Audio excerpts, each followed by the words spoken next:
Hello, and Sanbonani, Goeiemorgen, and Dumelang, Aye. Good morning, everyone. My name is Desiree Mojanaga from the Development Bank of Southern Africa. Welcome to our webinar on showcasing some of the success stories in addressing South Africa's water challenges. Our webinar will focus mainly on the water infrastructure initiatives which have been implemented by the Infrastructure Investment Programme for South Africa. This program is also known as the Ipsa. The Ipsa program is very much aligned to the DBSA infrastructure development strategy. Part of the strategy is to provide tangible infrastructure solutions to our metros and to our municipalities. Now, with regards to the water sector, the DBSA focuses on the entire infrastructure value chain by addressing issues such as non-revenue water, off-grid sanitation and rural water supply, water reuse, and other water capital expenditure programs in South Africa. Now, to put this into context, the DBSA has been appointed as the fund manager of the Ipsa program. The purpose of the Ipsa is to support the development of government's national and regional infrastructure plans by providing funding together with other DFIs. The Ipsa program is supported by the European Union, which is a dominant contributor to FDIs, as well as an important development partner to South Africa. Today, our speakers will share some of the behind-the-scenes work involved in addressing the country's challenges of water security and water scarcity. One of the case studies which will be unpacked today is the eThekwini Aqueducts project. We will also discuss the City of Tshwane's water conservation and water demand management program. Now, these are all multi-year programs which have a great potential of being replicated in other municipalities. Now, for your convenience, we have enabled the chat function, and we welcome your questions and your comments as we proceed. The webinar is also streamed live on YouTube, together on other social media platforms.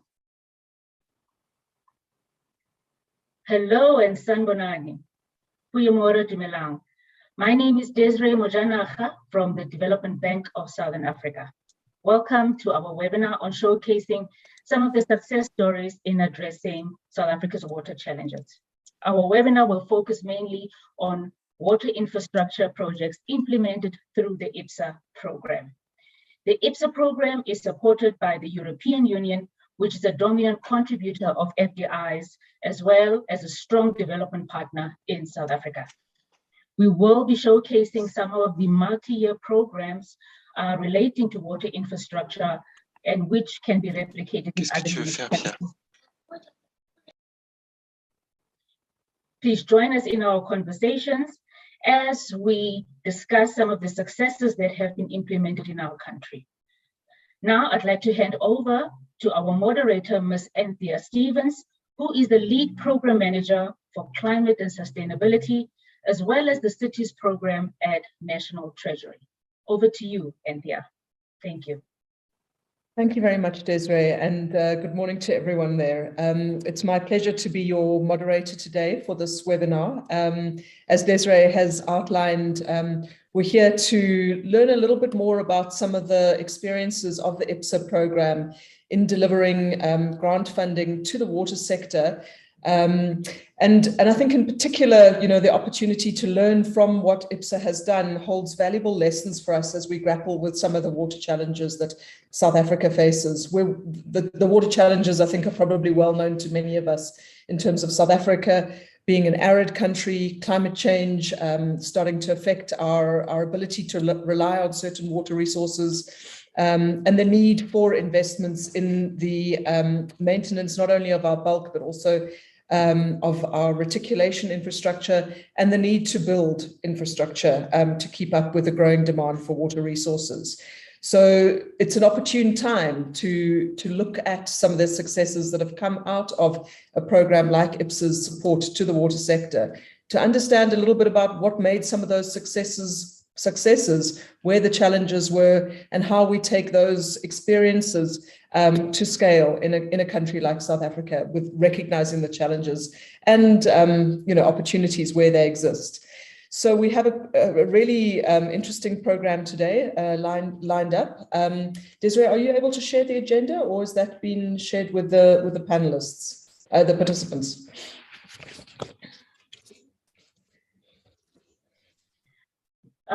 Anthea, thank you. The agenda will be available on the chat function for everyone to see. Thank you. All right.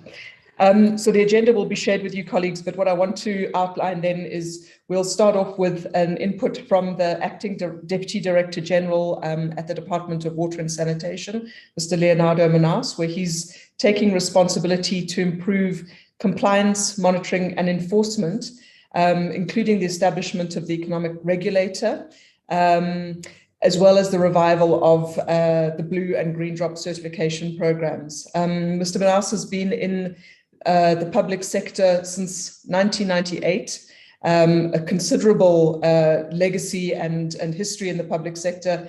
And he started his civil engineering journey as a student at the Eden District Municipality, so has full understanding of the range of issues from a local to a national level.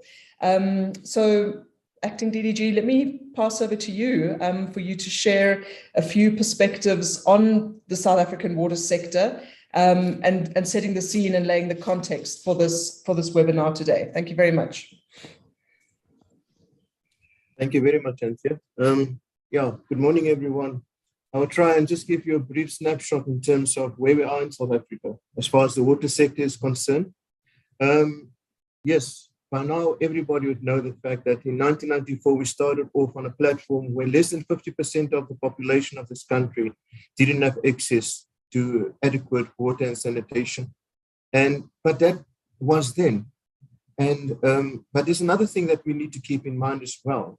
The question we should ask ourselves, when in the 1960s and the 1970s, when the infrastructure in various towns were developed, did the apartheid government at that stage design the infrastructure in anticipation that apartheid will end and that there will become a time when there's inclusive economic growth and where that economic growth was going to place an additional demand on that infrastructure?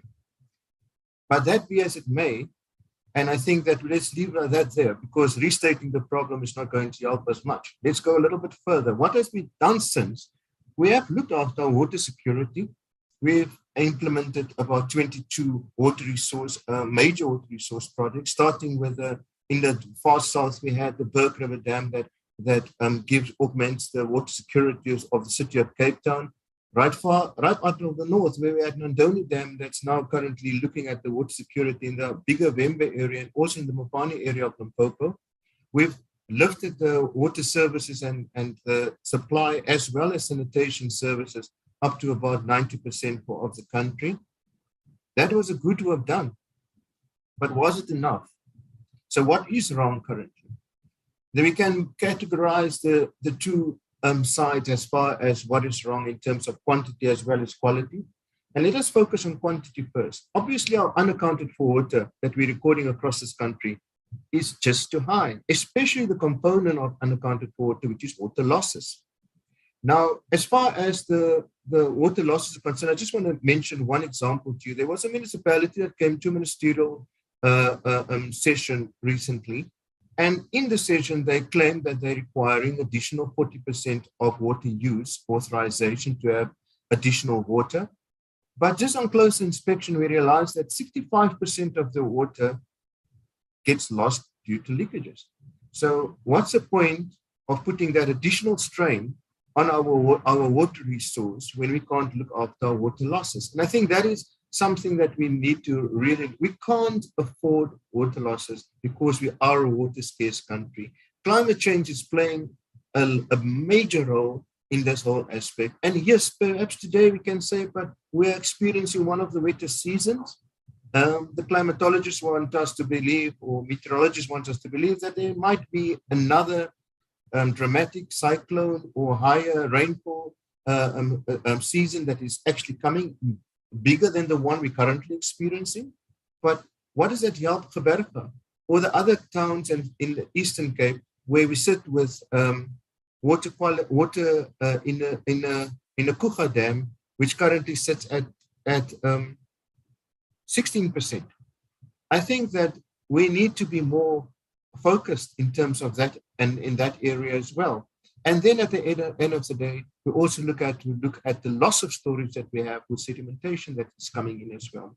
The water master plan, the National Water Master Plan, sets 2030 there for us as an example. And that is to say, we're going to hit that time, 2030, when we have a 17% deficit as far as our water supply and demand balance is concerned. And therefore, it is an element of the business that we have to look at.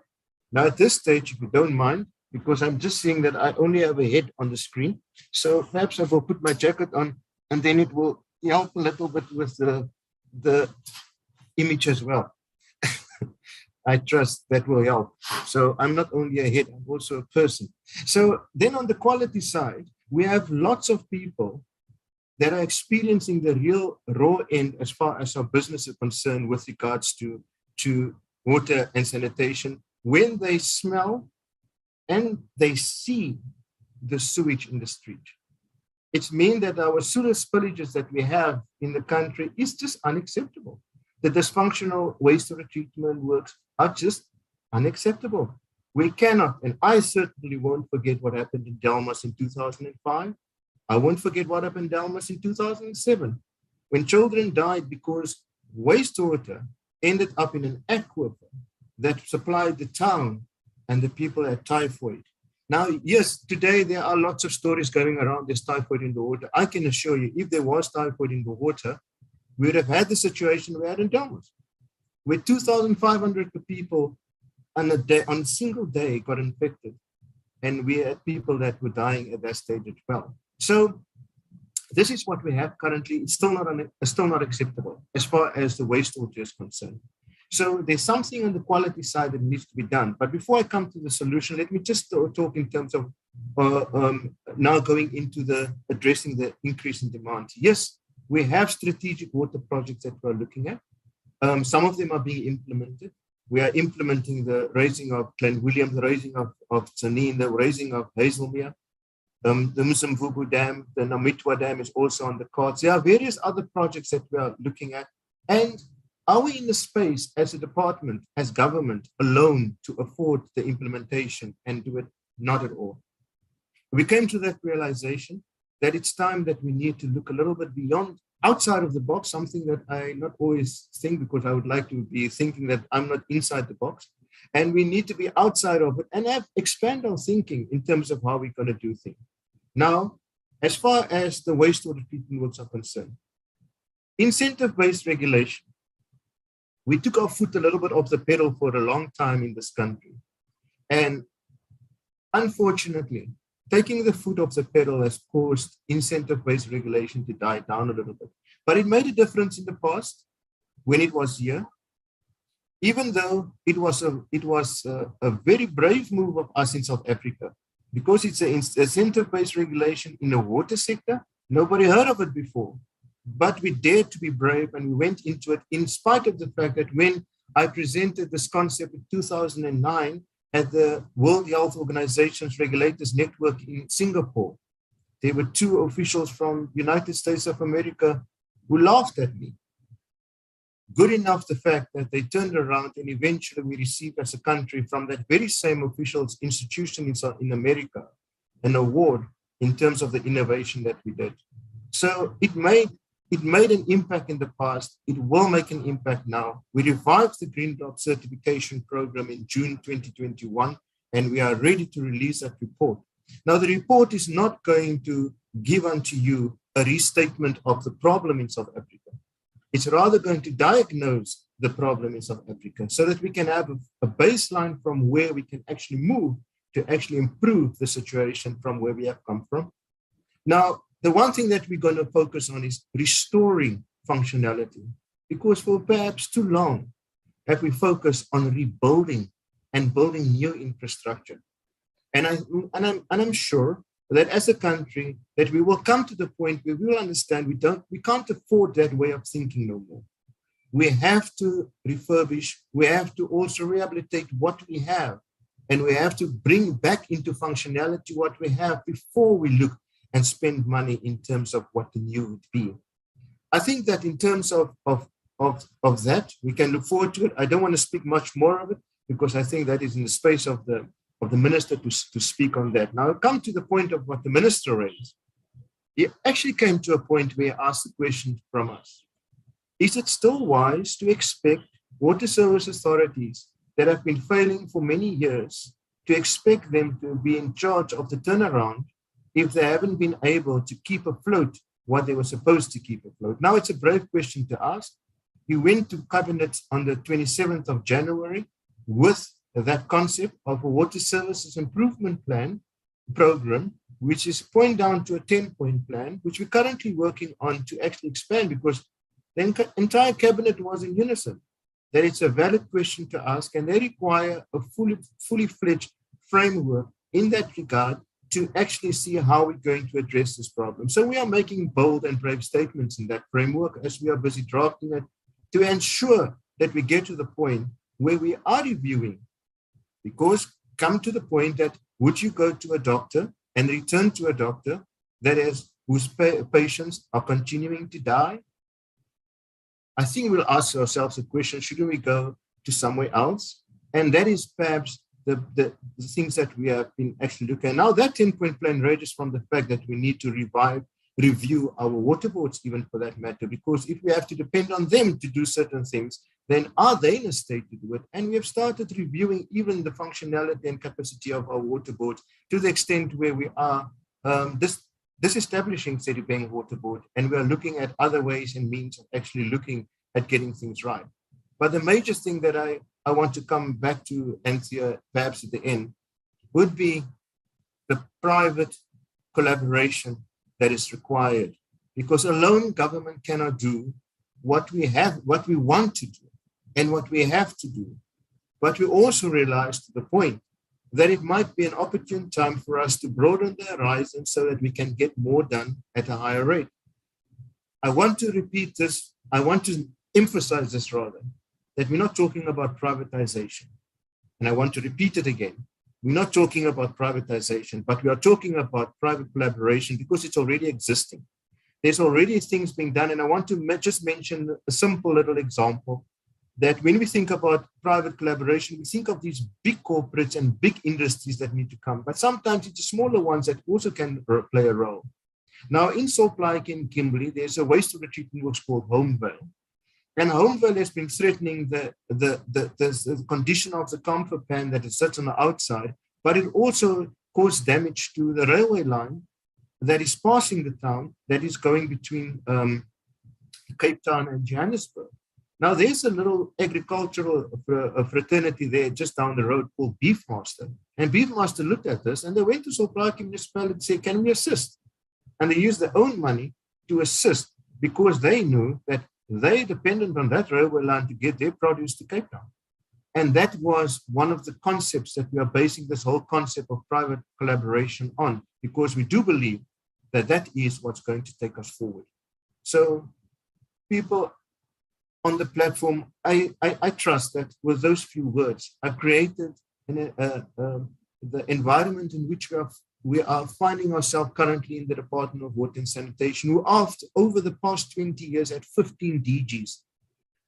And that was not a sustainable environment in which we could go forward. But it is our intention that with this framework and plan that we will be going forward, that no matter, we trust that Dr. Phillips will stay with us for very long, but no matter who will be in charge, that we rally around as a sector, as a country, that we will be rallying around this plan to ensure that we reach that point in 2030, where we come to the point where we can say that we have achieved, we're in a better condition what we've been in 2022, because we have implemented a plan that was a South African plan and not a political plan, not a plan affiliated to a certain group of class or whatever the case may be, but that every South African can benefit from this plan in terms of our water security, our environment, and the quality of water that we consume. Ladies and gentlemen, I thank you. Thank you, Acting DDG. That was a rousing and a very inspiring, I think, keynote address. From recognizing, the great strides that South Africa has made in extending service delivery since the dawn of democracy in 1994, and the challenges that we face, the efforts that we've made to build our infrastructure, that we have in the country, and the pressing need to actually look at and invest in looking after what we've got, while recognizing the need for infrastructure to cope with the pressures of urbanization, what comes with economic growth. And you've pointed out work that's underway in the department to revive mechanisms like the blue and green drop, which help to tell us the state of our infrastructure and where those investments in maintenance and renewal of that infrastructure is needed. You've also put out a challenge here for everyone to think outside the box and look at solutions that, if we can't keep trying to solve the problem with the same solutions and expecting a different result. We actually need to work a little bit differently. And you've spoken about the need for partnerships, and that private collaboration, not, as you said, privatization, but looking at how we can work in partnerships with the stakeholders that depend on the infrastructure to deliver the services that we need. So I think a fantastically sort of orientating keynote address for the webinar today. We've got over 200 participants on the line. We have a couple of questions coming in on the Q&A already, which we will respond to in the Q&A session, which comes later on in the webinar. But if you do want to engage with those questions as we go, you're obviously very, very welcome to do that. So again, I just want to welcome those 212 participants that are here with us today. Thank you, Acting DDG, for your input. And I'm now going to hand over to the Deputy Ambassador of the European Union to South Africa, Mr. Raul Luzenberger, to talk to us a little bit about the contextual significance of collaboration in addressing some of these challenges, picking up really beautifully from where you left off with your call for how we reach out in partnerships to address some of the challenges that we have, so that we can build a little bit more of the successes that we're here to talk about today. Raul de Luzenberger is the deputy head, as I said, of the EU delegation to South Africa. He holds an economics degree from the University of Naples Frederico II and the University of Rome, both in Italy, and an MA in economics from the University of UK. So, Deputy Ambassador, thank you very much. Over to you for your address. Thank you. Dear Ms. Stevens, thank you very much for this introduction and for outlining, my background. Yes, I've been a professional economist up to a certain point in my life, and then I became a diplomat, enjoying, I must say, the second part much more than the first. So, dear fellow panelists, participants, good morning, everyone. Thank you for allowing me, a few words in this webinar. Thank you very much, DDG Manus, for the very, arousing speech, very, extremely committing. One of the first things I did in arriving in South Africa was to participate to a big environmental event in Cape Town in the middle of the crisis, of the water crisis in Cape Town in 2018. And it was really, challenging and extremely, a big loss for Cape Town. The water crisis, they lost in terms of tourism, their agriculture was suffering, and, and the situation was really dramatic. I remember, vividly how we were trying to save water in every possible way. You've gone a very long way. You profited from that experience very much. And I think it's very interesting now to look forward and see, how you can further and further improve in a situation where, as we know from the mapping of the water sources that we did together with our research centers in Europe, South Africa faces a challenge in coming years of droughts and water scarcity. So allow me to thank the National Treasury and the Development Bank of South Africa for organizing this important exchange. And, I'll start my speech now. So the right to water is a fundamental human right that is enshrined in South Africa Bills of Rights, and it is a key element of EU support for democratic South Africa. Between 2001 and 2012, targeted EU support for South Africa wide-ranging Mazibambane water and sanitation program was in the region of 225 million euros. While great strides were made through this program, as part of the Department of Water Affairs, broader delivery of potable water to communities throughout South Africa, much remains to be done, especially in the area of water resource management. Today, economic challenges and population growth, as well as climate change, exert increasing pressure on the worldwide demand for water. In this regard, the integrated cross-border management of water resources is increasingly necessary for sustainable water use, water efficiency, and the safeguarding of water ecosystems. This is the only achievable through working together on water resources. So I wish to thank you, the National Treasury and the Development Bank of Southern Africa, for this opportunity to share a few remarks on behalf of the European Union and for this opportunity.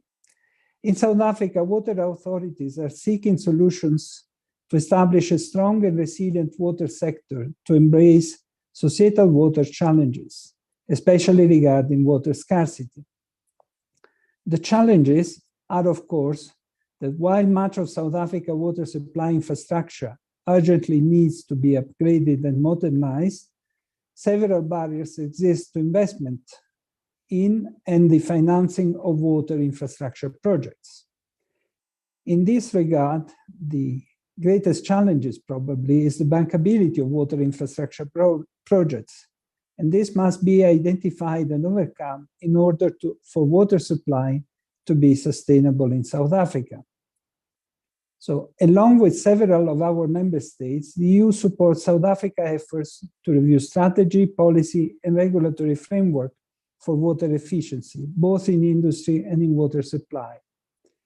Collectively, with our, what we call the Team Europe, so the European Union institutions and the member states, supports research and numerous dialogues, including the ongoing climate service dialogue with its strong focus on water.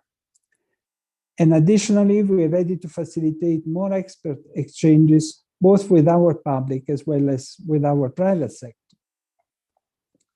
In total, the EU allocated 1.7 billion rands, around 1 million euros, to support infrastructure investment for South Africa through the Infrastructure Investment Programme for South Africa, the IIPSA that you have seen nominated already. A significant amount, around 20% of the total, in grants was committed to DBSA water-related projects. So looking ahead, at the EU-African Union Summit in February, the EU launched the Global Gateway Investment Package. The Global Gateway Africa-Europe Investment Package aims to support Africa for a strong, inclusive, green, and digital recovery and transformation through an investment package that is more than 150 billion of euro. And this will be invested in Africa, including in ensuring water security.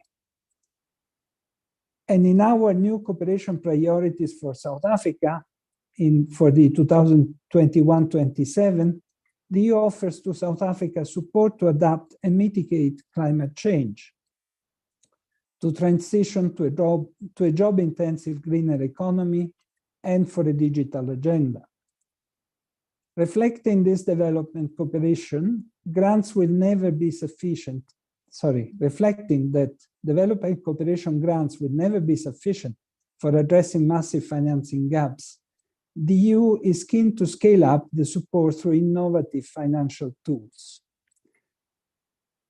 The EU has combined our grants with lending operations, something we call blending, lending operation from development finance institutions to make loans financially viable, keep tariffs low and cost low, but important to link such grants to sector reforms.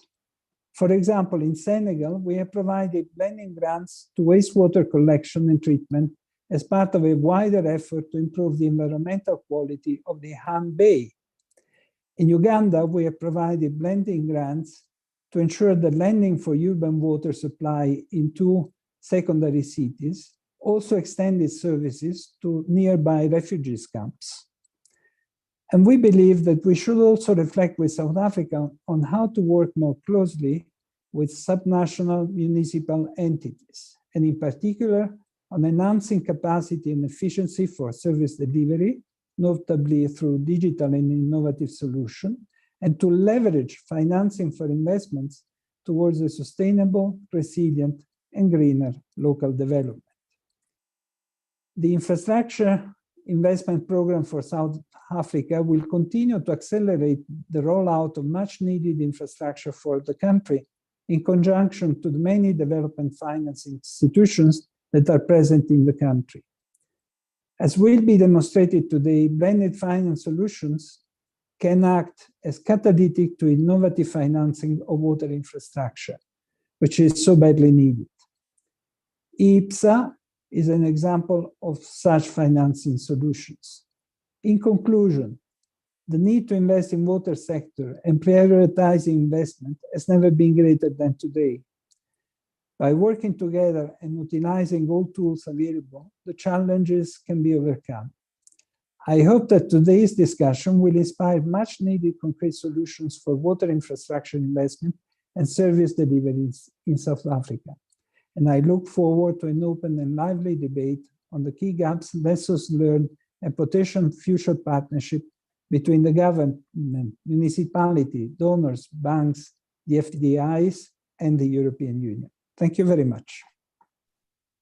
Thank you very much, Deputy Ambassador. And I think some important comments there and highlighting the role, the critical role that finance can play in bringing about reforms to the sector, not only just in bringing finance into the delivery of projects, but looking at how finance can also contribute towards improved performance, improved management, and getting the outcomes that we need from our water infrastructure. And I think the contribution of the European Union through IPSA, as well as many other investment avenues, has been a significant one to South Africa.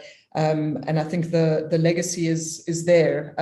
We're going to hear a little bit further on the agenda today about some of that contribution and legacy through the experiences of the city of eThekwini and city of Tshwane through IPSA. But there's certainly a lot of these are strong foundations that we can look to build off. So thank you for those remarks as well. Colleagues, I'm going to move us on now to an input from Johan Lubbe. Johan has the intriguing title of Disruption Specialist in the project preparation team at the DBSA, where he's responsible for the identification, conceptualization, design, and development of innovative financial products. So very much building off of the Deputy Ambassador's foundations, looking at the role that finance can play. Johan is a professional engineer, but has spent some time expanding that disciplinary background to include law, as well as development finance from different institutions. I'm not going to repeat the bio, Johan, but I think we're very much looking forward to hearing from you on what you're doing in the DBSA and how you're working to bring the DBSA's water program as a response in terms of building a programmatic response to South Africa's water challenges. And I think we'll hand over to you for your contribution here. So thank you, Johan. Great. Thank you, Anthea, and good morning, everybody. So I just want to sort of share some of the work that the DBSA is currently doing in the water sector. I think we're working along various partners, partnering government to try and establish a bit of a programmatic approach when it comes to addressing some of the challenges that we know are facing the water sector. So I think you would all agree that the water sector is probably the most difficult sector to finance.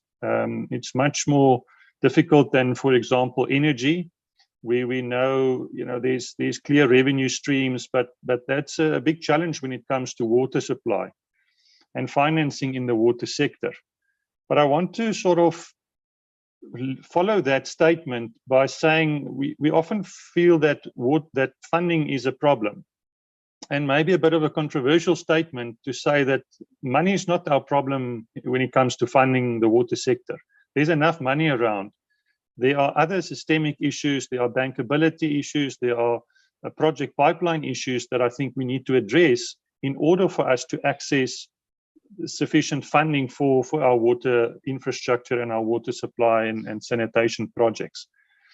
We know that there are various systemic issues facing the water sector. Not only, well, technical is probably the easiest to solve, but we've got enabling environment, we've got policy and regulatory aspects, we've got revenue aspects, we've got the institutional governance, financial aspects, and all of these things together are what we need to solve for in order for us to move forward in the water sector.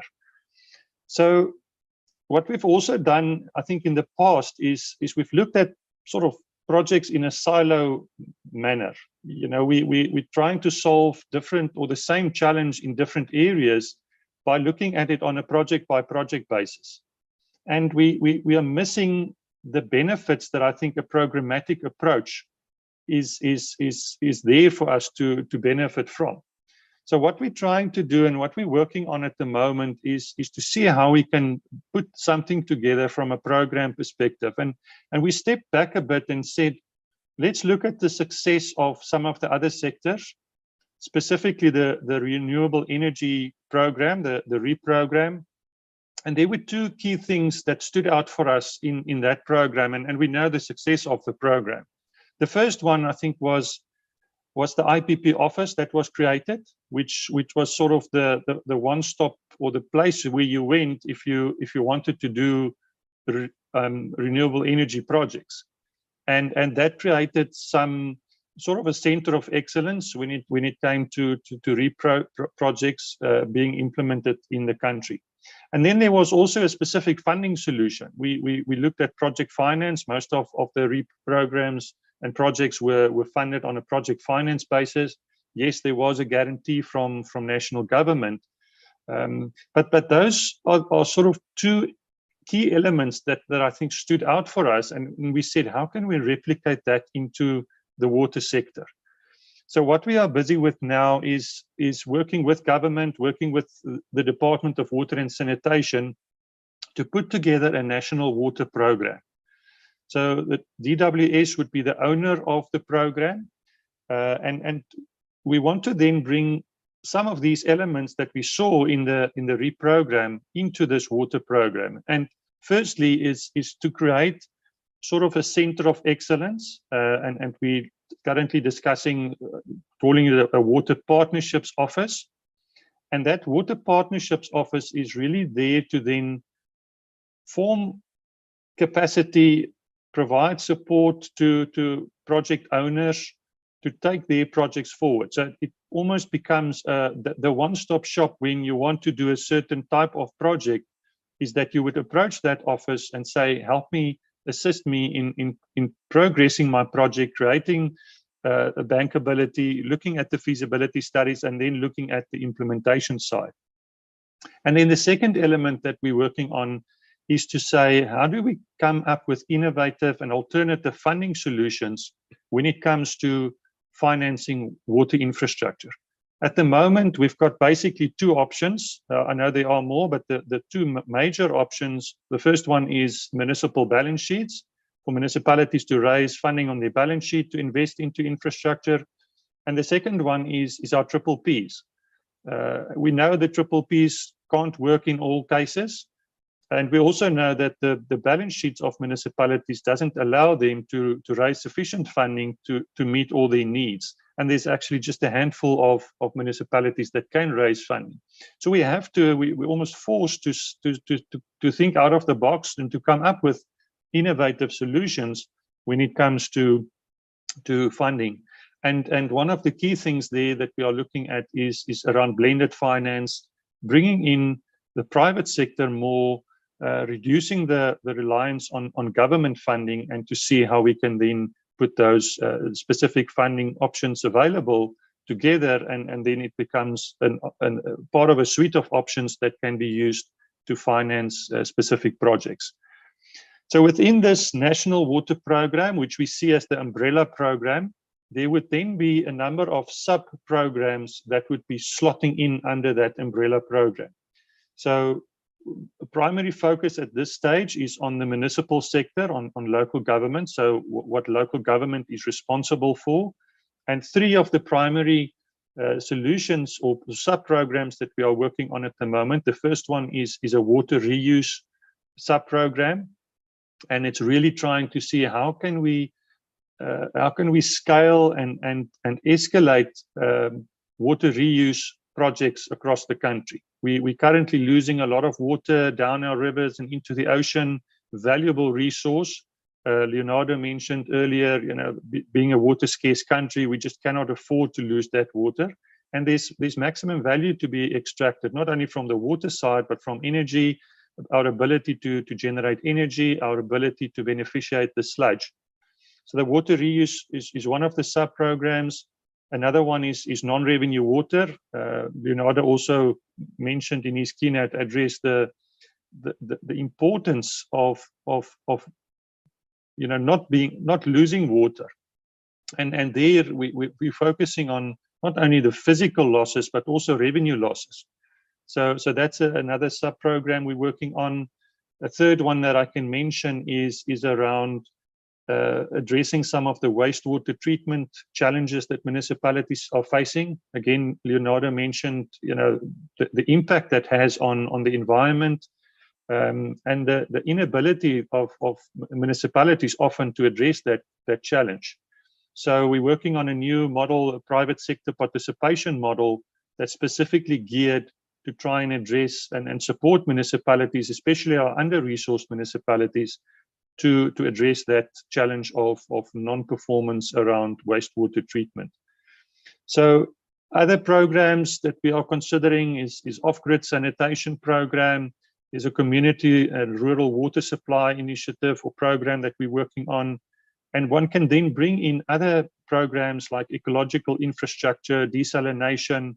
We're working on things in the agricultural water use space at the moment. So I think there's huge opportunity for us then to have these ring-fenced sub-programs that forms part of the National Water Programme. And just to share with you some of the work that we see that this Water Partnerships Office would be doing is really to create, as I said, it would be sort of a center of excellence where we would have some expertise. And the idea is that office would then support the project owners, being municipalities, being water boards, being government in general, as the owners of these projects and the mandate owners of these projects, to support them to take the projects through a preparation process and then into the financing and implementation side. So it's to create that enabling environment, to support with project preparation, to support with standardized approaches. I think there's We saw what happened with the reprogram once, we moved across the different windows. As the investors, as the consultants, as the developers became more familiar with the documentation, with the approach, we saw what happened with the pricing. So, reinventing the wheel on every project we're doing is not helping us at all. So if we can start getting a standardized approach, for example, if you talk about water reuse or non-revenue water, I think that will go a long way in terms of reducing our cost and also accelerating and advancing the implementation side of these projects. So that's sort of what there's many other things as well, but some of the ideas that this Water Partnerships Office would be doing. And then on the funding solutions, we're working on various funding solutions. As I mentioned, blended finance. We in the past, we tended to look at government and said, give us the check for this project. And we were 100% of the money were required from government. So we need to change that and say, what is the maximum amount of funding that we can raise from the private sector? Our pension funds, commercial banks, our asset managers, they're there and ready to invest, but they don't always have the structures and the mechanisms to do that. So bringing in credit enhancement from DFIs, tenor extension, the first loss facilities, guarantee products, that we can maximize the private sector investment portion and then reduce what is necessary and required from government. So government then to potentially come in with filling that gap if there is any gap on these projects. And then also to facilitate climate finance. There's some concessional funding available from various climate investors, and we need to bring that in. We're working on project bond programs for water reuse, for example. We're in discussions with the Green Climate Fund, the GCF, to put a big package of funding together for water reuse projects in the country. On the non-revenue water, we're working on performance-based contracting models to customize that for South Africa. We know that there's a number of models that's been developed internationally, and we want to bring that in and say, here's an option that we can get the private sector to come in and to finance and also be involved in the implementation and the operation and maintenance of these projects. So just to summarize, I think what the program solution is trying to achieve is to facilitate private sector participation. As we said, not only from a funding perspective, but also from an implementation perspective. We know that the private sector is there and they're ready to participate, but we don't always have the structures, the mechanisms to get the money and the projects together. As we mentioned, there are limited, opportunities for us to do that, but that's part of what we want to achieve with this programmatic solution and with the partnerships office. A very important point is to look at the operation and maintenance elements. If you get a funder to fund, you have to demonstrate that there would be sufficient. You've got capacity, you've got funding available, and the ability to properly operate and maintain that asset. You don't want to create an asset that's 3 years down the line is dysfunctional again. Funders will never want to be associated with funding such infrastructure. So we have to demonstrate that we've got the ability, and again that's where we see the private sector coming in.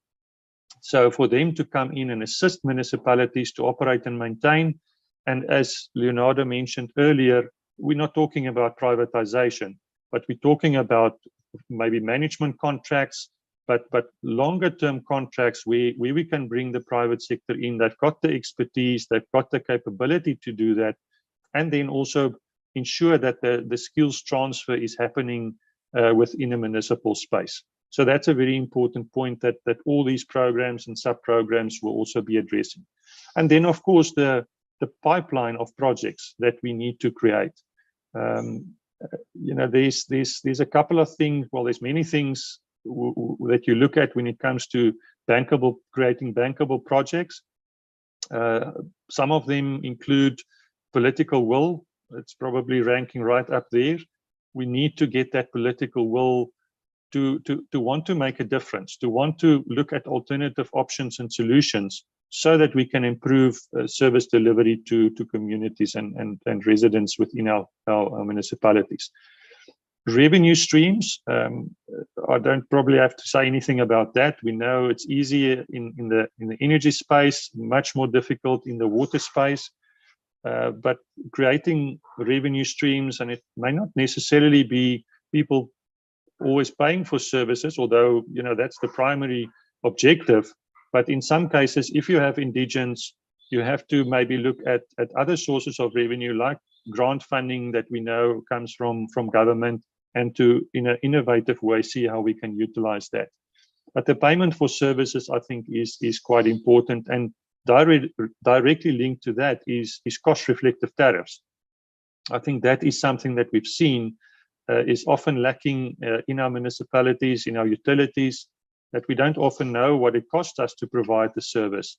And then we're under-recovering, and that whole water business then falls flat within municipalities, and we won't be able to provide that service. Anthea, I'll pause there for now. I think that just sort of highlighted some of the things that we are doing. It's quite exciting space at the moment. It's not an easy space, but we hope that we can make some progress and really open up this, create the environment in which we can, as Leonardo mentioned, partner with the private sector and see how we can enhance and progress our water space in the country. Thank you. Thanks, Johan. And I think, what you've highlighted really sort of, well, certainly, the development and the conceptualization of the National Water Programme, or what are you calling it, the Water Partnerships Programme, building off of the success of the renewable energy experience, the REAP, and being this place where municipalities can access the expertise, the finance, the one-stop shop to address the range of challenges that they're facing. And your input really highlighted that value chain, actually, of investments not only in projects and some of the challenges that getting those projects off the ground face. It's not money, but it's around the capacity, the capability to prepare bankable projects and have a pipeline for doing that. But you also highlighted some of the systemic challenges that are real and that we need to grapple with alongside ensuring that we have projects on the ground that can meet the growing need and demand for infrastructure. And some of those challenges, they're wide, institutional, they sit in the enabling environment. But as connecting back to the acting DDG's input, they speak to the extent to which we look after the infrastructure we get. So we really need to see the challenges from across the value chain. And I think some of the questions that I'm starting to see on the Q&A, which we'll come to when we get to the Q&A session on the agenda. So I want to encourage participants to keep putting the questions to us. We're noting them, we're catching them. Some of them are being answered by the panelists. So I'm hoping that you're seeing those, but we do also have time on the agenda for responses from the panelists to those questions. But the questions are coming in and they're speaking directly to these issues of the challenges in the wider enabling environment, issues around regulation, issues around reallocation and redress, and opportunities, people from the private sector saying, how can we work with you? What are the opportunities to work with you to address some of these challenges? So I think some good engagement there, and some good networking happening also on the chat where people are introducing themselves. I think let's go, and we're making good time. And so with that, I'm hoping that we'll have time for a rich discussion after these inputs. Our next input comes from Fabian Mangai, and I hope I got that presentation right. Apologies if I didn't. Please feel free to correct me. Fabian's been the task team leader in the water and sanitation team of the AFD for the last 3 years. Also an engineer who's been working in the market finance sector and has significant experience in the water and sanitation sector. So Fabian's going to be speaking to the EU's experience in assisting developing countries, looking particularly at the water sector with a focus on the SADC region and how projects have supported the development of the water sector in the SADC region. So Fabian, over to you, please. Thank you. Thank you, Antea. I will speak about the experience of AFD, actually the French Development Agency. AFD is a bilateral international financial institution which has been present in South Africa since 1994, hence 25 years of experience. We represent volume of financing of 12 billion euros annually, of financial commitments around the world in 130 countries, and for all sectors. For the water and sanitation sector, we represent 1 billion euros of investment annually. We operate with loans, concessional loans, and grants. Grants are dedicated to countries in crisis like Afghanistan, Haiti, or for example, the Palestinian territories, and to the poorest countries of interest to the French cooperation, like the Sahel region, French-speaking African countries, which are among the poorest countries. Of these 1 billion euros in water and sanitation annually, we spend 40% of our commitments in sanitation. And I have to say that the water and sanitation sector is very good for our group commitments in climate change adaptation and mitigation, for gender equality, and for biodiversity, which are focuses of AFD, like other international financing institutions. We are able to fund all types of projects, mainly infrastructure projects in the water sector. And we are good at, as a French institution, and linked to, well, not linked, but we have discussions, and we have the same culture of our French operators, which are leading internationally the water sector. We are good at financing great infrastructure for major cities and metropolis. Like we do for water treatment and wastewater treatment mainly. We do that in Uganda, Bangladesh, in Ivory Coast and Senegal, in India for the 24-hour service, in Pakistan, Egypt, mainly for wastewater treatment. In the Southern African region, we are mainly present in the Republic of South Africa. We have some activities in Zambia, in Namibia, in Zambia around the project for a water and sanitation service in the Copperbelt region. In Namibia, we have a technical cooperation on groundwater management, which is ongoing. But our focus is on the Republic of South Africa, which is the biggest country of the region, where we have committed 2.5 billion euros since 1994.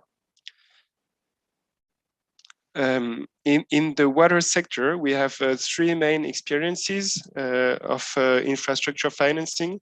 In Johannesburg for water supply in Soweto, that was 15 years ago.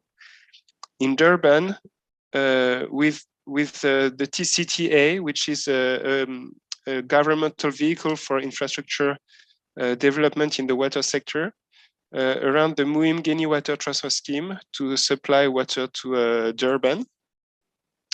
And with the city of eThekwini, Durban in 2016 for the Western and Northern Aqueduct. This was co-financed with DBSA and with the support from Ipsa. In South Africa, our approach, since as an international financing institution, we bid on RFPs for financing. and we cannot, despite the fact that we are a government agency, we cannot replace the private sector, meaning that if the private banking sector of South Africa is interested in the project, we won't bid. Hence, our approach is to develop technical cooperation on innovative schemes, and to fund the projects which are built with these cooperations, if no other financier from the private sector is interested. So this is how we have recurring discussions with DBSA on innovative schemes, where DBSA has the leading role in developing the scheme, but we can support them either through financing to DBSA, like we did in the past, or in developing the financing approach to municipalities or entities who would benefit from this scheme. In our pipeline, for the moment, we have discussions with TCTA around the Umkomazi water transfer project, which RFP will be issued in 2022. This is another water transfer scheme to supply Durban. And we believe that the private sector will not complete the financing plan because the investment is very large. And we could go for this project with EIB and DBSA, for example, other in co-financing with other institutions, like we did for TCTA for the Muimgeni transfer scheme, or for Durban Western and Northern Aqueduct. We also have technical cooperations with two major metropolis, Durban and Cape Town. With Durban, we have a technical assistance to prepare PPP RFPs on energy production on the water facilities, like hydro power turbines within the pipes, within the main transfer pipes, solar panels on the reservoirs, for example, and some other projects. We have a water reuse on golf courses, which could be a PPP as well, to take water from the wastewater management plants and water the golf courses with it. In Cape Town, we have two technical cooperations, one on the financial strategy of the water service, water and sanitation service, which includes the tariff strategy, the asset amortization rules, and many other rules which could improve actually the financial management and asset management of the water assets and service, and hence reduce the cost for the customer and improve the quality of the water service. We have another cooperation which is about to start with the French Geological Survey Bureau, BRGM, on groundwater management, because Cape Town, like the majority of South African cities, despite the fact that they have a stress on water, they don't use and they don't know the groundwater which is at their disposal. And so we have this cooperation to improve their knowledge and the strategy of management for their groundwater. Subsequently to these technical cooperations, we have exchanges with the DBSA on what we do as well. And we hope to develop projects which can go on the market and maybe fund them either through financing of the municipalities or water boards for what concerns, for example, wastewater management and sanitation. or water supply and water transfer. Or with the TCTA, we have several actors in our focus to propose financings. Thank you.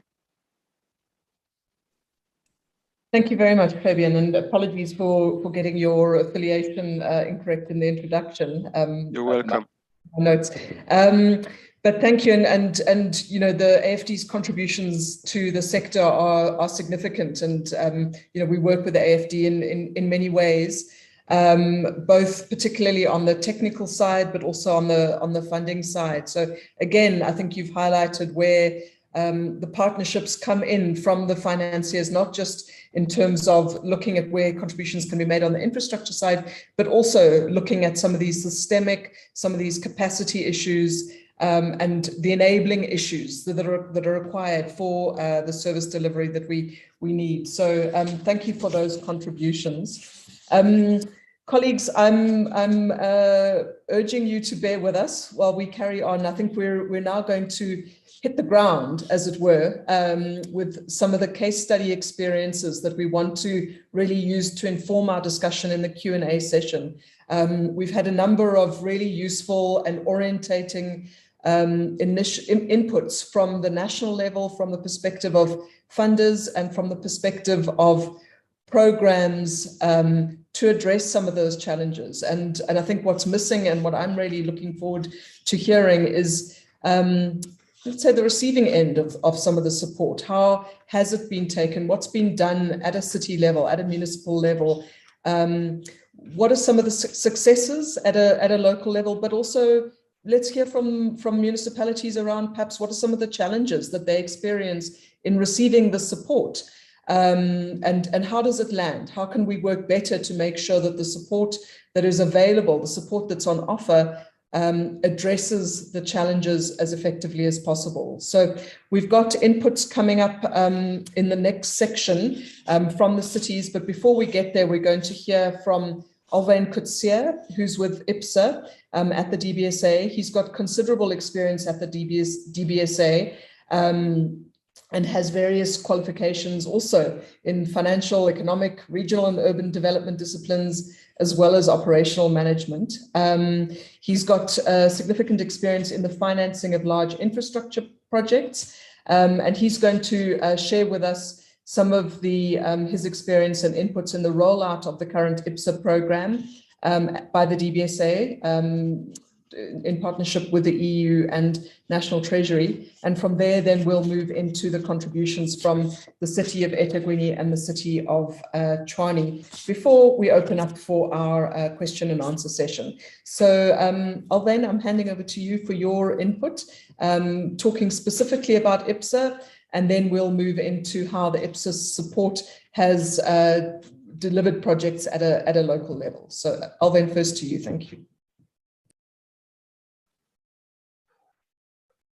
Thank you, Anthea. Can I go ahead? I'm not sure on the screen.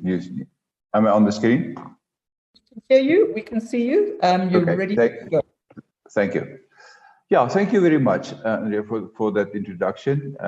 I will cover basically three main points. The first is, from the IPSA perspective, what is the goals, the objective and expected results, and then indicators that guide the actions of selecting projects. Secondly, the role and the responsibility that we had from the DBSA.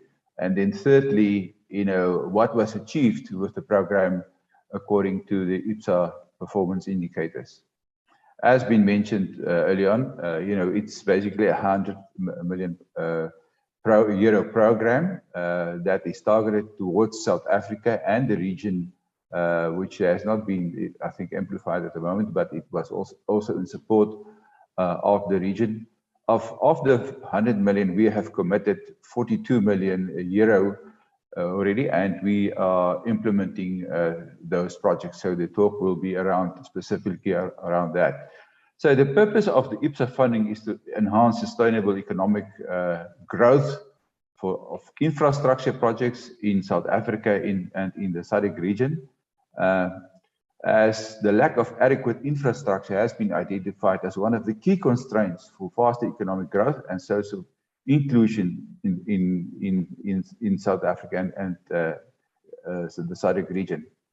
So to make this happen, the DBSA was delegated in terms of a financing agreement by the EU and National Treasury, and the DBSA was selected based on our expertise and capacity to do projects. And the decision which projects were to undertake was then there was a joint steering committee that was established by National Treasury on the chairmanship of Treasury, involving the key departments to selecting those projects.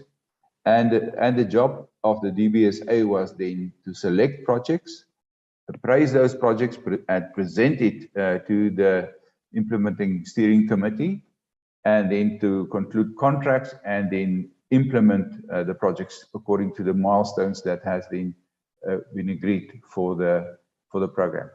So the selection of projects, was really to select those priority projects that's in support of the South African's multi-term strategic development framework, as well as for the regional development plan for SADC, and selecting the projects from that.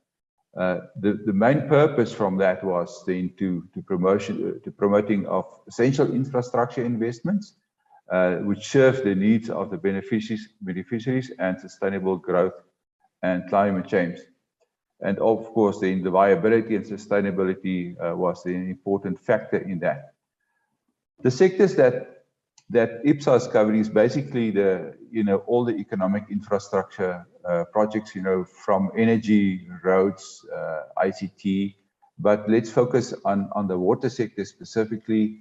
And the intention there, from ISA is to improve, water source management, enhance the water management capacity, improve maintenance of water and wastewater infrastructure, particularly at the municipal level, promotion of environmental friendly technologies, and integrated waste management. That gave really the framework in terms of the focus from the IPSA.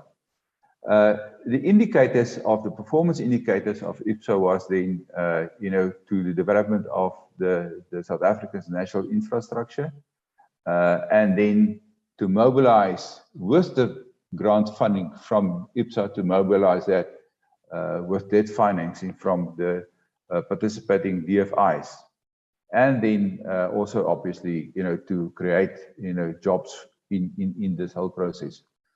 So the principles that guide the activities in selecting the project, in what we try to achieve is, in the first place, was financial leverage.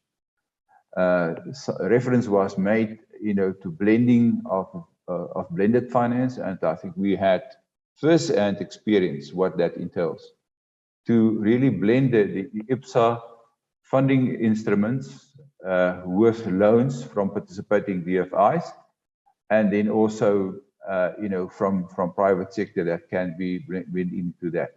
So the whole intention was, to use the IPSA funding to get it 5 to 10 times. And I will indicate later on in the talk, what was actually the gearing that was achieved. So one can almost see, the funding that came from IPSA was there as a seed to make projects happen and actually raise more capital than was initially was possible.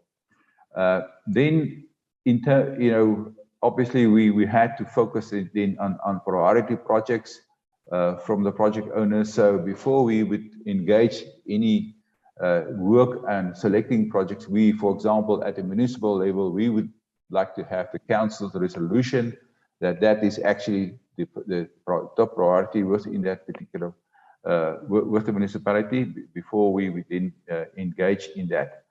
And then to make sure that it's very cost effective to have the necessary impact what was intended. Further on, the fourth point was in terms of additionality. So the grant funding from IPSA must be additional to what would be been achieved other than was normal.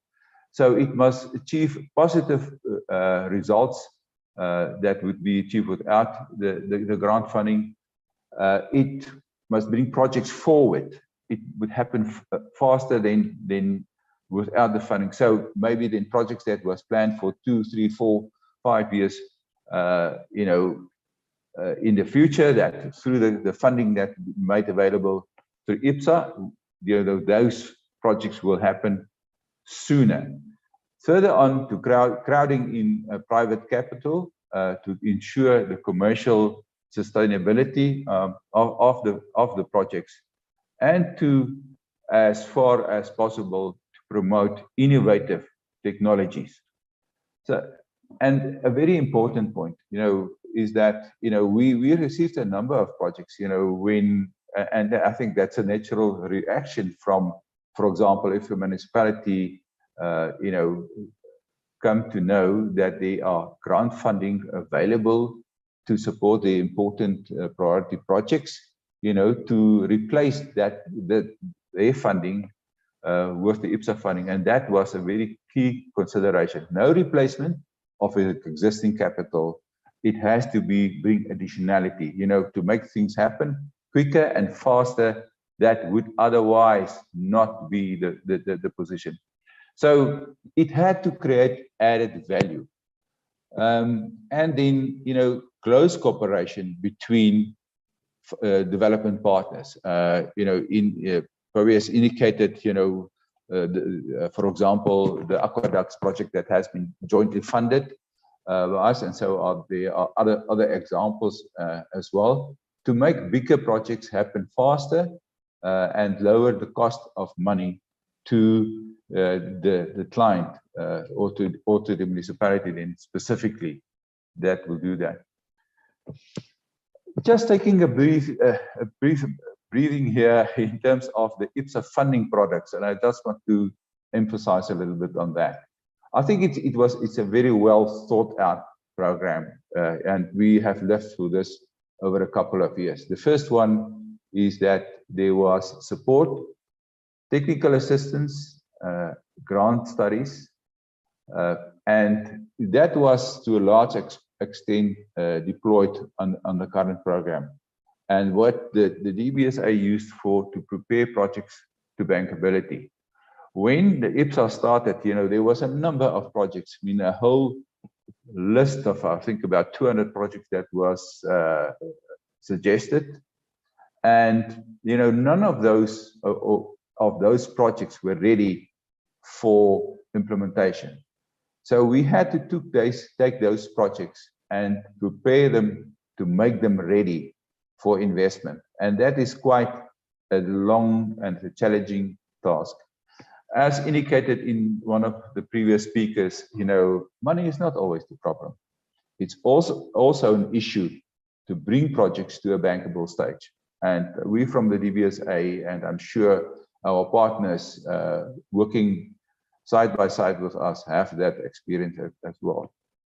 Secondly, there was direct capital grants and interest rate subsidies.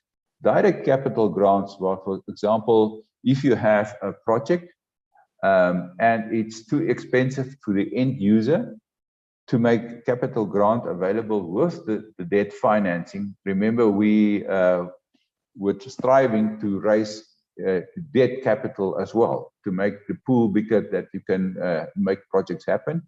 So direct grants were also mobilized to support those projects.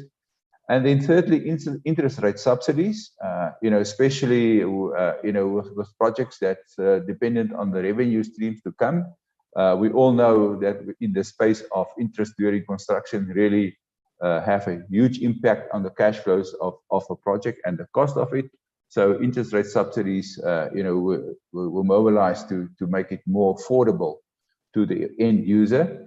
And then lastly, loan guarantee, to provide some loan guarantees and insurance premium for projects, during the initial stages for developing of those projects. So in terms of the 3 million or 42 million euros, or roughly about 300 million rands that has been that is currently in implementation.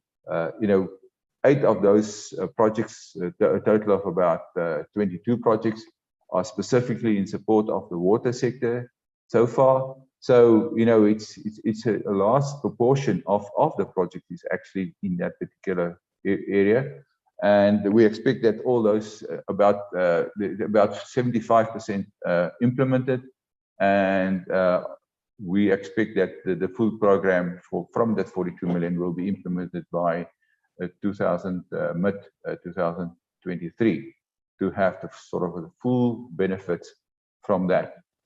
I just would like to highlight here that these projects that I'm referring to is mainly in South Africa. We couldn't find any water projects outside South Africa in the SADC region. And one of the main reasons for that is that the institutions in support of the water sector is very weak and doesn't have the capacity to take on debt financing. Remember, I've indicated earlier on that was part of the conditions of the mobilizing the IPSA funding resources is to gear it 5 to 10 times at least with the IPSA grant funding to address all those issues around additionality, etc., etc. So I'm just going to dive a little bit down deeper into the projects, specifically what was achieved with them. So we have invited, as you've indicated, Anthea, that we have invited the city of Tshwane and eThekwini on the aqueducts project, specifically, who were beneficiaries of that. But other than that, we also had projects to the Drakensberg municipality, to the Oeverstrand, Polokwane, and Jokabi, which is a district municipality which we have supported, and the Umhlatus project. So if I just can briefly, and I'm coming to the end of my section, is to say, for those projects that we've supported, and I'm not going to dwell into the city of Tshwane, only to say that for the city of Tshwane, it was not only grant capital that was provided to assist for the preparation of the important water program there, but is to bring actually that to investment level. And if you counter that into account, the initial preparation grant funding that was made available, if the whole program gets rolled out, eventually would be a 50 times gearing of the IPSA funding. In terms of the Drakensberg municipality, they have many challenges around affordability. Their debt ratios are very limited to take on additional capital works. So through the IPSA grant, we created room for them to raise some further debt. So the 1.4 million euro that was invested there put them in a position to gear that 28 times. I think it's quite significant that really enabled them in terms of the additionality argument to address some of the backlogs that they have, to upgrade the infrastructure. And we made it during our appraisal process, we took great care to ensure that the bulk of those investments were for the underprivileged, section of the community that benefited from this investments. And in this particular program, during the construction phase, it really created a lot of opportunities, 228. Not so many, permanent jobs, because, the municipality has a well-established maintenance team to take care of that. We also provided to Drakensberg, when we reviewed and did the appraisal, that they had a number of projects that were not fully prepared, and they didn't have sufficient funding to prepare that projects to be ready for implementation. And we have prepared 11 projects. Most of them are related to the water sector.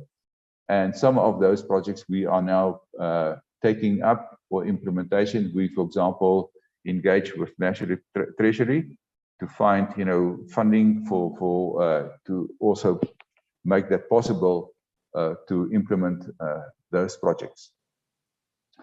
Coming to the district municipality of Dolkawi, I mean, it's really a poor area. I mean, very limited opportunity to take on debt financing. We did the work from the DBSA side. We did the appraisal. We looked not only at the technical matters, but also on the financial position, and they basically could not afford a loan. We engaged with Treasury, with the authorities there that oversee the financial position of those municipalities, and we subsidized with the IPSA funding, the loan funding to make it affordable to Dolkawi to take on this debt funding. So in the end, they were in a position to take on a water treatment and distribution work and to upgrade the water and sanitation works. That really put them in a position to bring up the standard of those works and to provide services to a large part of the community. And again, without IPSA, these projects would not be available. So we succeeded there to gear the IPSA money 7.4 times. The Overstrand, also there, the 1.2 million euro that was provided there for us as a capital grant to them, it was geared 8.8 times. And that investment, it's on the tail end of implementing the bulk works and connecting infrastructure there, would enable around about 3,000 housing units to benefit from this investments there. Similar to in the Polokwane area. Yes. I just want to, we've got the speakers from eThekwini and Tshwane, and I think, you're catching some of the other investments that IPSA's made, but I think we've really got a great opportunity to dive in. So if you wouldn't mind just coming to a close, and then we can hand over and really hear from the receiving end how IPSA has worked. So thank you. Okay. Sorry to have you along. Just give me a minute. So just when we cover, in terms of the Polokwane instance, the investment or the grant contribution from IPSA made it possible to unlock, the standstill that there was for the grant to provide new developments, to create the necessary bulk infrastructure to make those investments, and then for the IMSA 2 want to actually do this reuse program for water. But thank you then very much.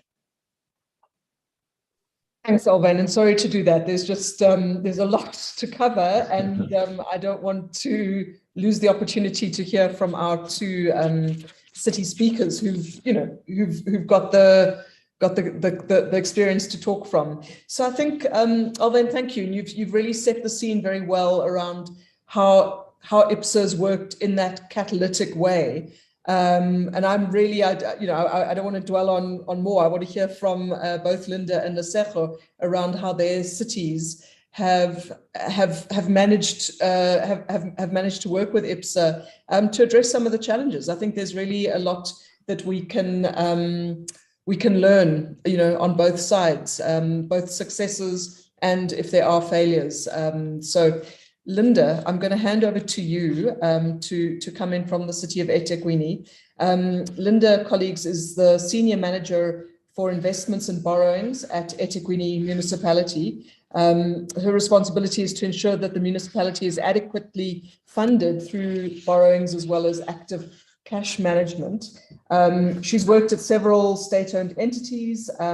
She's got a bachelor's degree in commerce from the University of Cape Town and a master's in business administration from the University of KwaZulu-Natal. And she's going to talk to us about the city of eThekwini's experience in working with IPSA, particularly in terms of the rollout of the aqueduct program. So Linda, over to you. Thanks.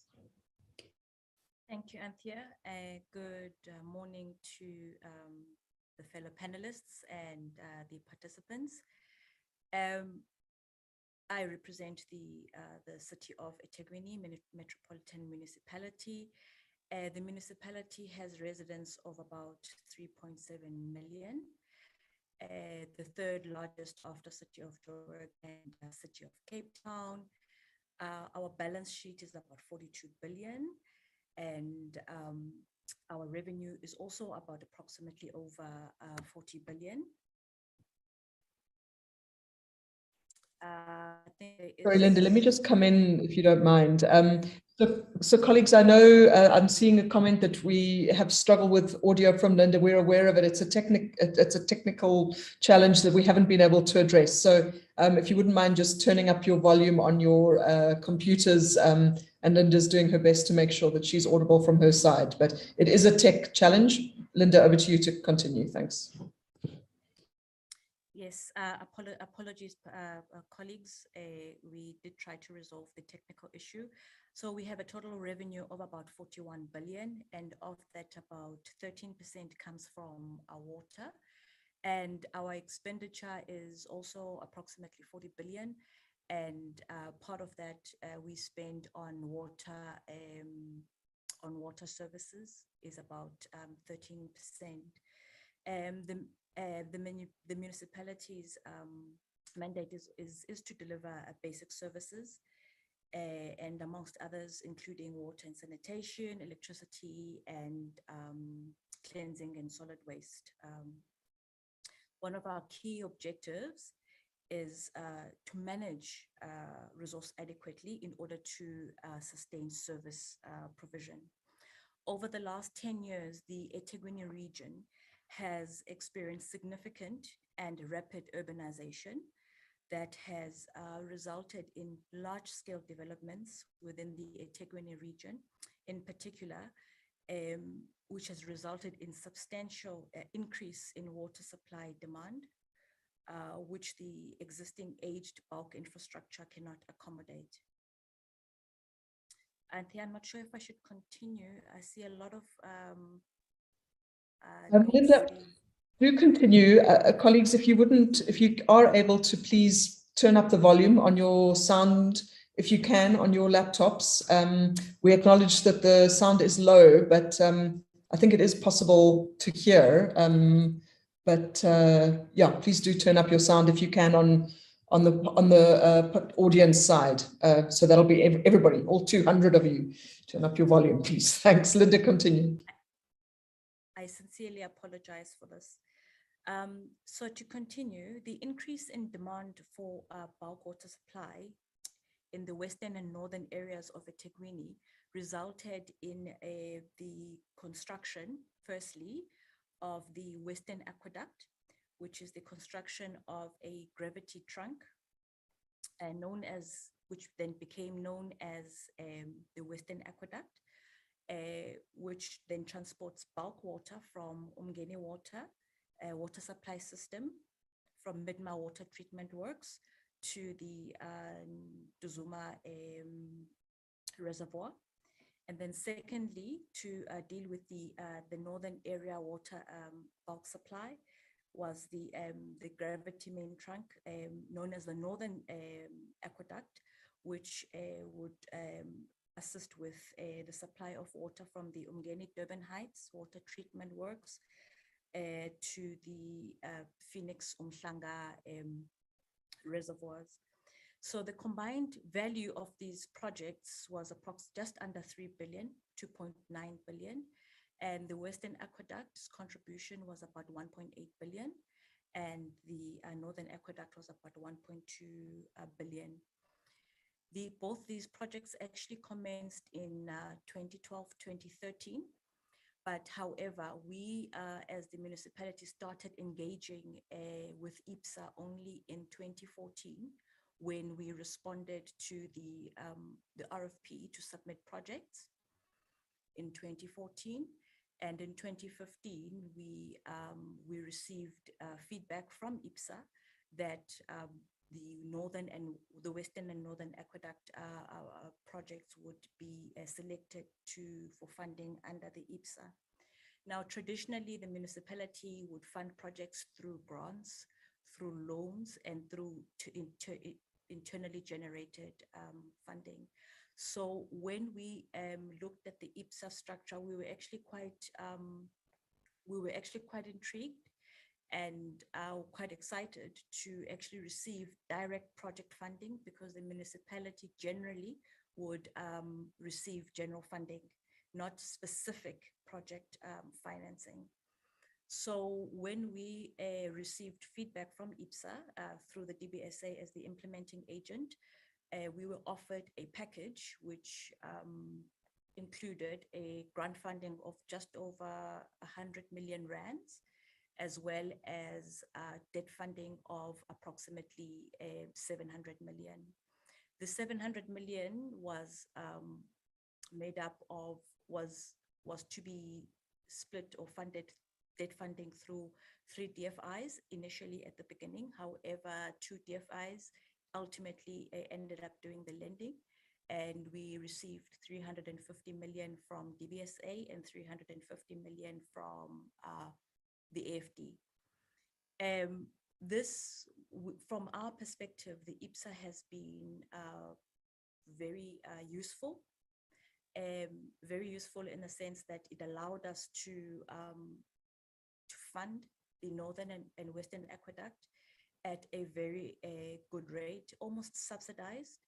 What actually made it very attractive to us was the part about the grant funding, which actually assisted us to lower the cost of funding, which eventually results in a lower tariff for the community at the end of the value chain. So the process of negotiation took some time, because we were awarded, or the project was selected in 2015, and only in 2016, or just about 18 months later, that we managed to actually finalize all the details of the grant, and then as well as the debt funding. I think one of the challenges that made the process take a little bit longer was that we were dealing with 2 separate lenders or funders with 2 separate loan agreements, which each lender had their own requirement. But ultimately, we managed to sign, and the funds flowed to the municipality. So in terms of ensuring that we followed our supply chain management processes, we also had to go back to the market and also request that other funders let us know or give us prices, so that we can be able to actually benchmark as to whether this indeed funding is coming at an affordable price, in order for us to say this was a cost-effective funding. And indeed, the IIPSA funding was a package was actually cost-effective, which came in at approximately 150 basis points, 1.5% lower than what we would have received in the market for such funding. Some time has passed. The projects had already started in 2012, 2013. However, the agreement was that we would only fund expenditure for both the northern and western aqueduct from the 2017-2018 financial year. So it has been 3 months into the funding, and our experience has been good with both the DBSA, IIPSA, and AFD. We have managed, the project is almost at an end, it's about 90% complete. The funds have been utilized adequately, and the contribution to our total cost of funding has also been very meaningful. So according to us, the IIPSA has benefited the municipality in terms of the volume, the 700 million that we received in total from both the DBSA and the AFD as the participating DFIs, firstly. Secondly, in terms of the pricing, which was quite cost effective.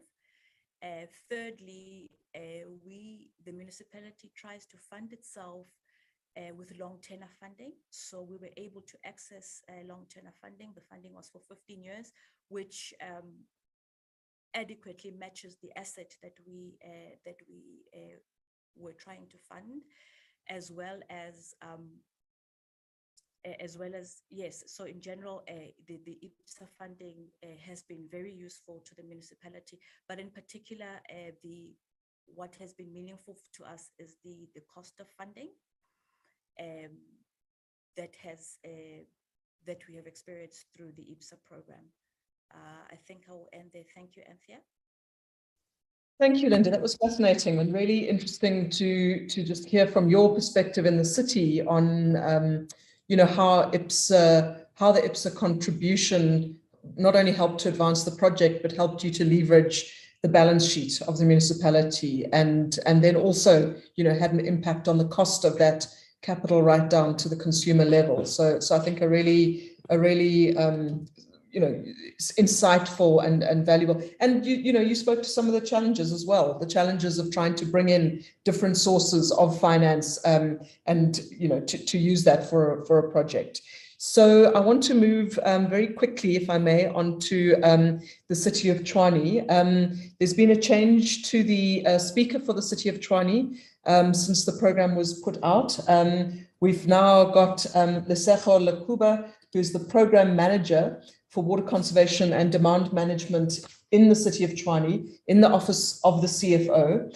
Luzenberger is a qualified science professional with a postgraduate diploma in mining from the University of Witwatersrand, and is working towards a Masters of Business Administration. Luzenberger is going to talk to us around Tshwane's experience with IIPSA, particularly in the preparation assistance for the feasibility for water demand management, a multi-year water demand management program. So Luzenberger, I'm going to hand over to you to share us some of Tshwane's experience, if you may come in. And from there, we are going to open up for Q&A. So Luzenberger, I'm not seeing you. There you are. Fantastic. Please come in. Thank you. Thanks, Anthea. Good day, everyone. I'm just going to explain the program that we started with IIPSA DBSA. This program, like as I think Anthea mentioned, and even the other speakers, Alvin, we received grant funding in 2019 from IIPSA to start a feasibility study looking at in terms of our water conservation demand management program, funding around 34 million. Subsequent to that, the additional was 6 million for the program manager funding. And also the another funding was 20 million for bulk meter installation. So what we have done is that we started with a feasibility study, but beforehand, with the project preparation from DBSA, we managed to do a scoping study so that we can start with a feasibility study, and then we did the pilot. We're doing also the pilot project. So the program has got two phases. As I mentioned, this one is the first phase, and there is another phase where we need to roll out the whole program based on the feasibility study. We completed the feasibility study around March 2020, and the feasibility study was detailed. I think we really appreciate the support from IIPSA and DBSA, because the way the feasibility study is structured is that it has to, we needed to develop a program approach, as Johan said, for us to implement the project, whereby we had to first look at in terms of water resources, infrastructure, look at our tariff modeling, whether we are doing our cost modeling accurately. And subsequent to that, we develop a financial modeling to look at if the project is bankable and feasible. And that is the critical issue here. I think Johan mentioned that most of our projects in the cities or in the country, they're not bankable. And we need to come to that level of having a bankable project where you can go to investors and say, okay, this is the project, this is the benefits of the project, this is how much return I can get from this project. And we have managed to package this water conservation management project in that context, where we had to run different scenarios. And from those scenarios, we can get in terms of whether this project, if we're going to start it, is going to reduce our non-revenue water or not. Currently, through the project, we have managed to develop the project in 240 TMZs. Initially, the city, when we started the project, most of the infrastructure was run around a regional management way. We have got 7 regions, so the network is just for us to run the water infrastructure into 7 regions. But for you to run a water conservation management program, you need to go into detail. And normally we do it in district management zone. So again, if you look at the infrastructure of the city, we have almost 700 kilometers of your bulk pipeline, 10,000 of reticulation network, with your 22 billion of that infrastructure in terms of costing. So for you to operate that and manage that and do it in a detailed way of you managing non-revenue water, it's difficult. You need to go to each and every zone. And for you need to also look at in terms of your return on investment. So the way we look at it, as I said, we ran those scenarios and we came about to say the best scenario that we got was around 44 million. 400 million where we came to one scenario that was feasible. But what I can say is that through this project, what we have managed to do is that we managed also to leverage and get more support from all the stakeholders. I think, Johan, you mentioned the issue around whether there is a political will. I think through the project, we're partnering with the Water and Sanitation Department. I'm in the Finance Department. We're working closely with the Water and Sanitation Department. We're working together across the city, with our revenue departments and sections. Even from the mayor side, they have brought to the project. I think we have managed to get that support. Yesterday, we had a meeting with the MMC of Finance where we presented the project again. So across the city, the project, we managed to get more support. In terms of bulk metering, I think the 20 million we got from IPSA, we're replacing our mechanical meters with electromagnetic flow meters. Currently, we are installing those across the city. This is the latest development where we moving away from mechanical to EMF meters where we can accurately measure. I think the likes of Rainwater have moved to that level. CDB and I know all these water boards now, they've started installing EMF meters. The reason for us is that we need to accurately determine our water balance. Most of our water losses is because if you go to many municipalities, understanding where your water losses are is difficult. And for us, I think we needed to start in that level and understanding where our water losses are. But subsequent to that is that we managed to also install loggers in all our meters so that we can get online data. I think that's what we have done so far. So we can accurately measure water balance and be able to quantify water losses and come up with interventions. That's what we are doing at the pilot site. We have started another pilot site through this project where we are going to test now all these innovations in terms of interventions so that we can see what we can do in terms of reducing our water losses. Currently, the project is ongoing. We are about to finish the pilot site. We're about to finish the bulk meter installation. And from there on, I think we have already started with the rollout. In the next financial year, we are going to look at 20 distribution management zone where we have prioritized now. So it's not going to be the way that the city has been used to dealing with your water conservation and management, where we have been reactive. Now we are going to look at it in a programmatic way, prioritization way. That's where we are going to do now. So we have managed to do that way, if I may say. So I think the CFO, I had a discussion with him today. Unfortunately, he's sick, but he sent his gratitude to Ipsa and DBSA, and he's very, very, happy about the project and with the funding so far. I think even our water colleagues, they are very happy in terms of the support that we have received through the project, so that now we can structure our program going forward in a programmatic way and look in terms of our water losses in that context. So, yeah, if I can, finish, move from there. But over and above that, I think what we have done to the project, we have managed to augment our capacity in the municipality. We have managed to train our plumbers. We have sent to training. We have managed to train some of them on PRV management or maintenance. So there are a whole lots of interventions that we have managed to innovate in terms of this program. Yeah, if I can talk about it, I can take the whole day. But yeah, I think Antia, I'll stop there. But yeah, I just want to send my gratitude to the colleagues at DBSA, Alvin, I know, and Johan, and then I think Constant.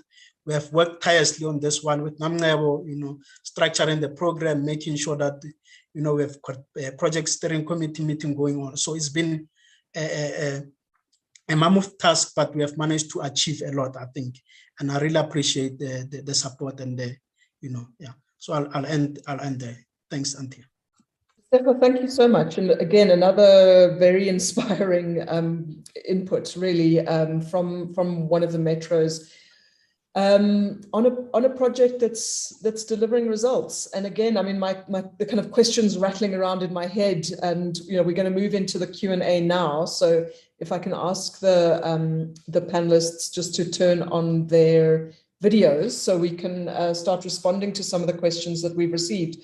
But Luzenberger, I just want to say to you, and to Linda and to the DBSA, how do we take these experiences to scale from where I sit, in Treasury and perhaps where Leonardo sits in the department, seeing the outcomes, seeing your, water loss figures go down, seeing, the service delivery outcomes improve.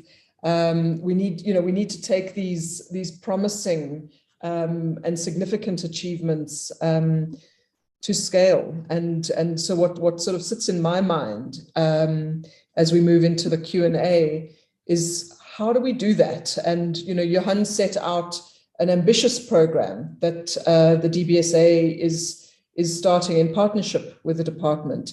I think to look at doing that, to building on the experiences and successes and challenges, because it's not all sunshine and roses, as we know. I think the coalface experience of the metros in getting investments like this to make a difference are significant, and we can highlight and showcase successes. But I think the blood, sweat, and tears that goes in, and the long journey that you walk in getting these projects to hit the ground and to start addressing one of those challenges is a significant part of the story. And where you fail, if we talk about those challenges, we learn.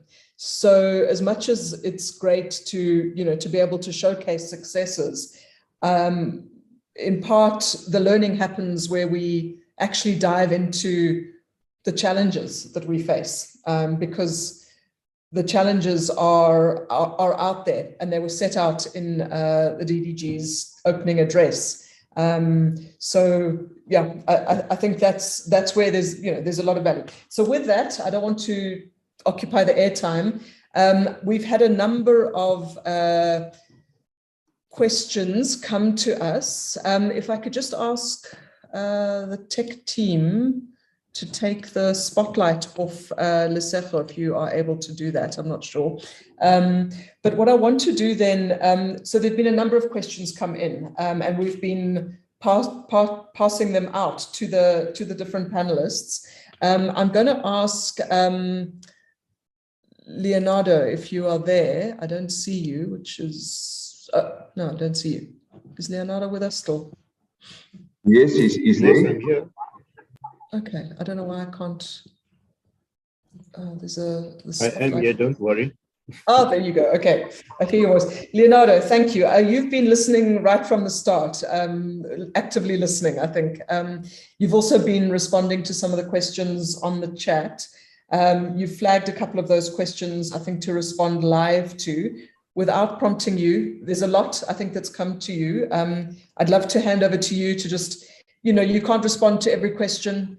I think there's been a lot that you would have gathered from the inputs, and perhaps almost more critically from the inputs from Linda and Luzenberger, because that's where the rubber hits the road for all of us. Actually, that's where, those experiences are the results of the policy, the regulation, the oversight that happens at your level, the investments that come in from the EU, the AFD, the support that the DBSA and IPSA give. So yeah, I want to hand over to you to respond to some of the questions. I think the question around the economic regulator is one that's useful. A question around, there was a question around when are we going to get the water improvement plan, and some of the institutional aspects around water services authorities. So I'm going to hand to you, and then I'm going to hand another bundle of questions, if I can, to Johan. So just a note to you, you're going to be up next, Johan, and then we'll look at some of the other questions that have come. So Leonardo, first to you. Thank you. Yeah, thank you very much, Anthea. I think that I also have to thank the participants for the questions they have posed and the ones that are already answered. I think there's one unanswered question as far as those that are already answered, and that is in terms of, this is a brief answer in terms of whether this budget enough for Plan William to be completed. Yes, there is. It's part of the augmentation that the department receives from National Treasury. So that project will be completed with internal funds. That is the short answer in terms of the remaining question. In terms of the economic regulator, I think that there were two questions from that perspective. And the one was saying, but why doesn't the Department of South Africa have an economic regulator? The first thing we have to say is that we do have a regulator. Unfortunately, at this point in time, it's not an independent regulator because it serves inside the department.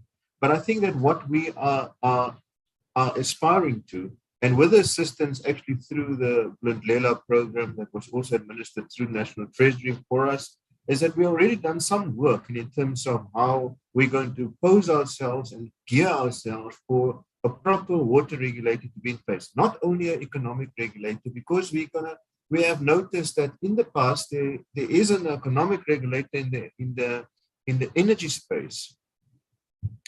But unfortunately, while the focus was on the financials and economy of the business, the technical aspects went backwards. And even though there was a good response or good report from the economic regulator in that regard, in 2006, the light started going on, which meant that technical standards and norms and standards were perhaps not adhered to. And that is the reason why I don't think we have to completely follow the concept that's in the UK, where they have Ofwat as economic regulator, they have the DWI as a drinking water inspectorate, and they've got the EA as the environmental agency that has different aspects of regulation being done by different entities. But just keep in mind that in that whole concept, even though there's strong privatization in the UK, the DWI is a very effective regulator inside the Department of Environmental, Food and Rural Affairs, which actually means that there is space for a regulator to function in the public sector. But the big element of the regulation for it to be effective would be autonomy. And in the space that we are currently working in, I think one of the questions posed was, what is the big hiccup? Why are we not just having an independent regulator? Would there be any interest being protected? I think that from a perspective of the department side is that we came out of a point where when you open a newspaper or you open an app or a news article about the department, you saw corruption. And I think that perhaps one can just mention that from that perspective, that we have turned the point in that regard. We've reduced it, we actually eradicated that aspect from our business. So there's nothing to protect at this point in time. All that we need to do is that we have significant agentization that's happening in the department. We have 2 out of 6 CMAs being established. We have water use associations that's being established, the Water Research Commission, the water boards, and the Water Research Commission as well. So what the minister felt is to say that let us have a quasi-regulator in place. And the quasi-regulator comes to a concept of to have something in place currently that will enhance the credibility of the regulatory function and then move it out should it then be acceptable to all role players. So that is the answer as far as the regulator is concerned. I think there was another question in terms of how do we assist water service authorities with the local regulation function in terms of the water service providers? That element is actually included as far as the Structures Act, Section 78, But the point is, as far as what the department is now doing, the minister already had his bilateral with the Minister of Kokta, Minister Dlamini Zuma, to actually say that we have to review that. Because we had a situation where the department made a point to say, Rainwater move into Bushbuck Ridge because we feel that there's something going wrong there. And Rainwater did all the investments, moved into Bushbuck Ridge, which is quite a rural municipality. And then the municipality took the decision as to say, well, we don't want you here because according to our Section 78 processes, we can do this ourselves. And according to law, they could do that. So there is now need to actually rethink all of that. And that is the reason why at political level, that is not a discussion that is being held at that level to ensure that we deal with it. I think there was another question in terms of where do we find that plan? Unfortunately, it was a concept that was presented to Cabinet. I'm sure that if you seek through the minutes of Cabinet, you will find it there. But the fact is, it's not a document.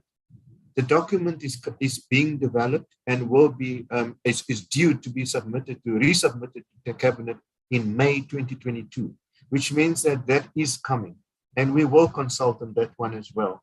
And then there was another question in terms of the 22 projects. I think I saw it in the chat says that how many of these projects were in the rural areas, right? In fact, the majority of them were in the rural areas. I think I counted 15 out of the 22 that actually is outside a large or a bigger town or a city.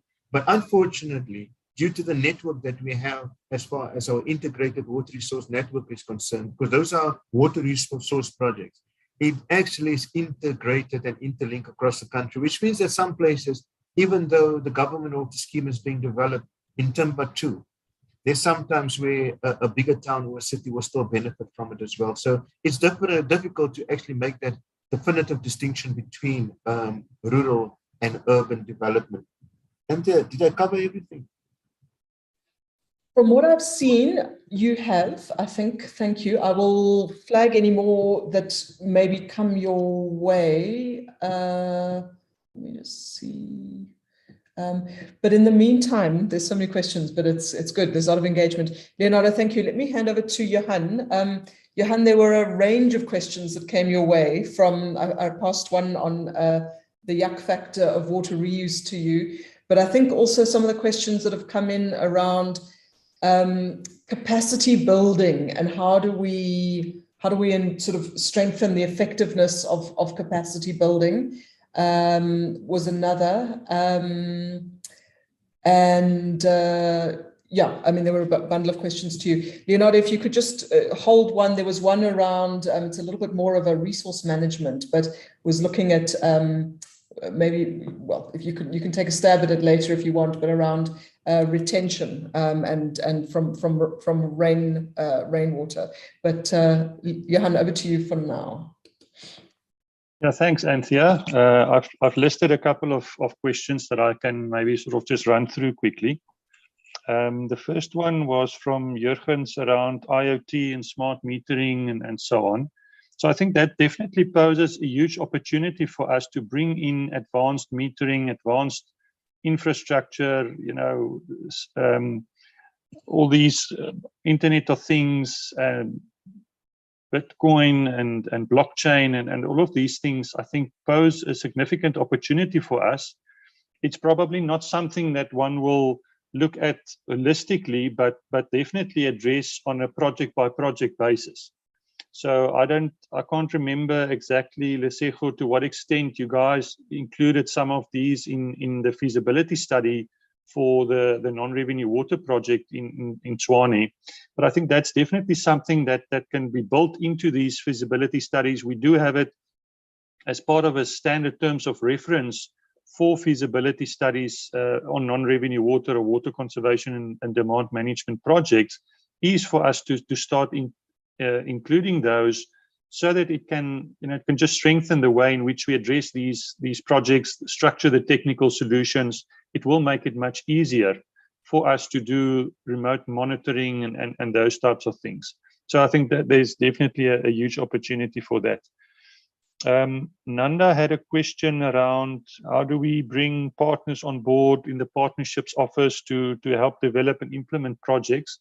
I think there might have been one or other one or two other questions as well with that theme.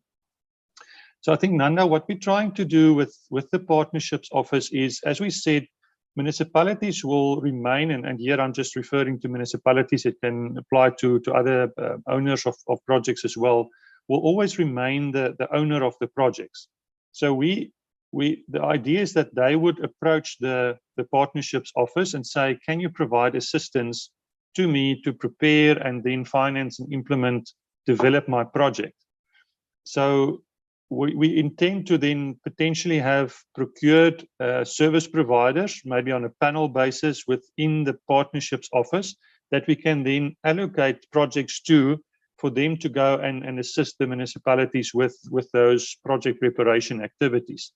And then, depending on what the most appropriate funding and implementation solution is, so we may find that we have to follow a PPP, or we will use a PPP route, or it can be conventional balance sheet, depending on what that recommendation is from the feasibility study.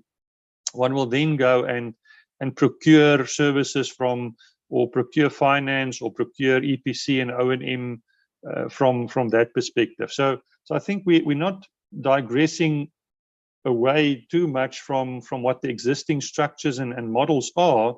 It's just a way of us trying to assist and support these municipalities and the projects from going ahead. There was also a question from Mpilo around how do they access the Partnerships Office. Just to note, the Partnerships Office hasn't been established yet. We are on the verge of signing the agreement with the department, which will then allow us as DBSA to go ahead and establish the office. We'll probably recruit some resources to be part of that office, and it will be housed initially within the DBSA, and then we will be able to really take that forward. Vera had a question on the list of PPP projects. Maybe we can just take that one offline and see what it is that we can share. Again, from an IPSA and a DBSA perspective, and what Fabian shared from an AFD perspective, these projects are prepared and then we'll go to market. So, we will raise funding on a competitive basis through the market as one would normally do. There's no sort of exclusive right for any of the participants to fund any of these projects. Dumisani mentioned something about the capacity building. I'm not sure if I understood exactly what you meant with that, but I think for me, capacity building is such a, as you also mentioned, Anthea, is such an important point that we need to address, and it can be done on a sort of a collective basis or a programmatic basis, but can also be done on a project specific basis to make sure that we transfer the skills to municipalities, but then also link with other government programs that is addressed and aimed at providing that capacity support. Jurgens also mentioned around ecological infrastructure. Yeah, Jurgens, it's such a difficult one. It's such an important one, but also a very difficult one to finance, because as you rightly say, there are no clear revenue streams coming from these ecological infrastructure projects. So it's probably something that we need to look into a bit more detail. I know that the department and Treasury is working on the pricing strategy. There might be some elements of revenue that we can then secure and allocate and ring fence to go towards ecological infrastructure. For me, ecological infrastructure is sort of a potential ring-fenced program within the program office, but also cross-cutting across the different other elements. Because if you address water treatment, wastewater treatment through a reuse perspective, it will have an impact on the ecological reserve going downstream. So there are different linkages, but again, also looking at potentially accessing climate finance to be able to address some of those challenges. And I know the DBSA is currently working with SANBI and Jeff around on putting a sort of a program together around ecological infrastructure. Tony mentioned about the eThekwini reuse and the yuck factor, the direct potable reuse. Tony, I think for me, there are two elements here that we need to address, and this is something that we've specifically flagged under our water reuse program, is we probably need a national communication strategy to how do we start educating communities, the public in general, around reuse, why we have to reuse, what the risks are. But that awareness campaign and education campaign is extremely important if we want to start scaling our water reuse projects. But then that will also then filter down to a project level education process, which is what eThekwini is busy with, and I know they're busy with a number of these water reuse projects within the municipality at the moment. It's always interesting to note, how and when you engage the public. I think if you engage the public in City of Cape Town, for example, before the drought, you may have received a very different response than if you approach them during or just after the drought to say, are you willing to consider water reuse? But I think that's the way the world is going. Our neighbors in Namibia has been doing this for many years. Internationally, it's being implemented, and the technology is there to sufficiently treat the water. So that is just that education and awareness campaign I think we need to follow. Nanda, you mentioned something about the Eskom just transition to repurpose the power station infrastructure. Very exciting. I think it's definitely something that we should consider and bring in under the National Water Programme, because it will address some of the challenges that communities are facing, and anything that I think will enable us to improve service delivery is something that we can look at. So definitely want to engage with you further on that. And then Mandita also, I noted something around the indigent communities within our municipalities. So there was another question from Nanda that I answered in writing, but I think a lot of our municipalities in our rural and under-resourced areas are facing the challenge of poor revenue streams. So if they don't have people that are able to pay for services, they don't have that revenue stream. We know, however, that there are grant funding. There's grant funding that flows to those municipalities, and we need to look at in more effective and innovative ways in which we can utilize those grant funding. So, if we, and that's the PSP model that we've designed, is to say, can we raise funding up front against a portion of future grant funding, let's say over a 10 or a 15-year period, that we know will flow to a specific municipality. So often these municipalities use the grants, but the limited amount of grants available to them means that they have to stretch the implementation of the project over a number of years. And that means that the benefit only takes 5 or 6 or 7 years before the benefit of the project realized.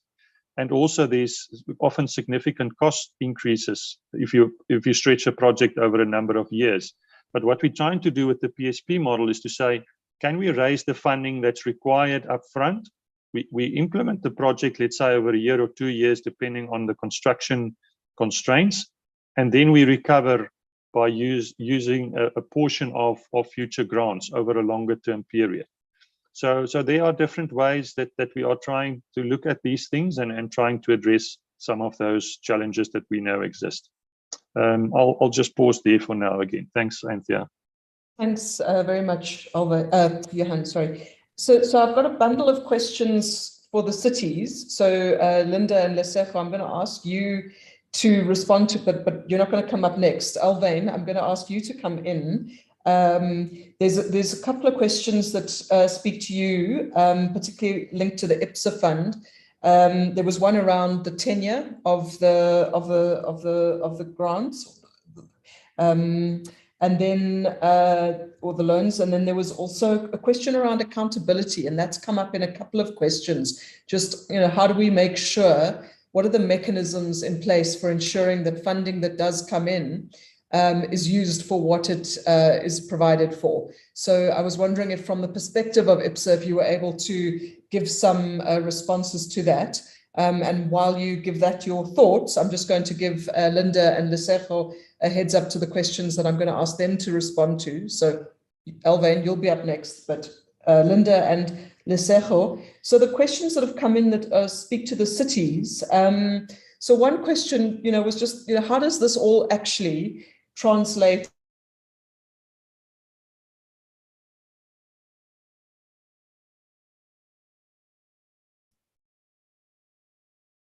Apologies, we seem to have lost Anthea for a little while. I think we'll just give her a few minutes. But Alvain, maybe you can just go through the Q&A and answer some of those questions. Yes, thank you. I will go ahead. Am I audible? Yes, you are. Yes. Yeah, I mean, the IPSA program of the 100 million, as I've indicated, you know, we have committed 42 million of that. The balance is still under consideration between National Treasury and the EU. However, in terms of, you know, the tenure and availability, you know, it as I've indicated, you know, depending on the various products that we utilize. But for the capital interest rate and the capital grant, you know, it goes with the tenure of the loan to raise the funding. So especially the interest rate subsidy, we structure in such a way that we cover mainly the interest during the construction period, so that, you know, it reduces the cost to the municipality. And then the capital grant, you know, is actually to reduce the capital required and then therefore reduce the project. So the decision whether it is a capital grant or interest rate subsidy is determined by the details of the project, analyzing the financial position of the municipality. There was a question on how long it takes to consider a project. As I've indicated, you know, there's a steering committee instituted, you know, for the consideration of the project. So the project gets appraised, presented to the steering committee, and then the decision is then taken there, and then a non-objection from the EU is then presented to that. Following that, under approval, you know, a formal agreement is then entered between the DBSA on behalf of IPSA, according to which then the payments are made. I'm making this point because it answers the second question. So payments are then done according to the milestones that's been agreed. That process is overseen by a joint committee at the project level between the recipient and the DBSA that monitors that. So payments are made then per milestones, and we have the responsibility to ensure that the money is then applied to what has to be delivered. We on the back end gets then audited by both so in the South African situation and by IPSA. And over the 7 years that we've implemented the program, we had clean audits. So we take the responsibility from the DBSA side to make sure that the funding gets then for the purpose that it's been intended for. Thank you. Thank you, Alvain, for those quick remarks. I will step in for Anthea. There's one follow-up question for the IPSA. There's a question we have received around the future plans of the IPSA fund in terms of water infrastructure. Is there going to be an IPSA phase 2? Question for you, Alvain. The ambassador, is he on the call?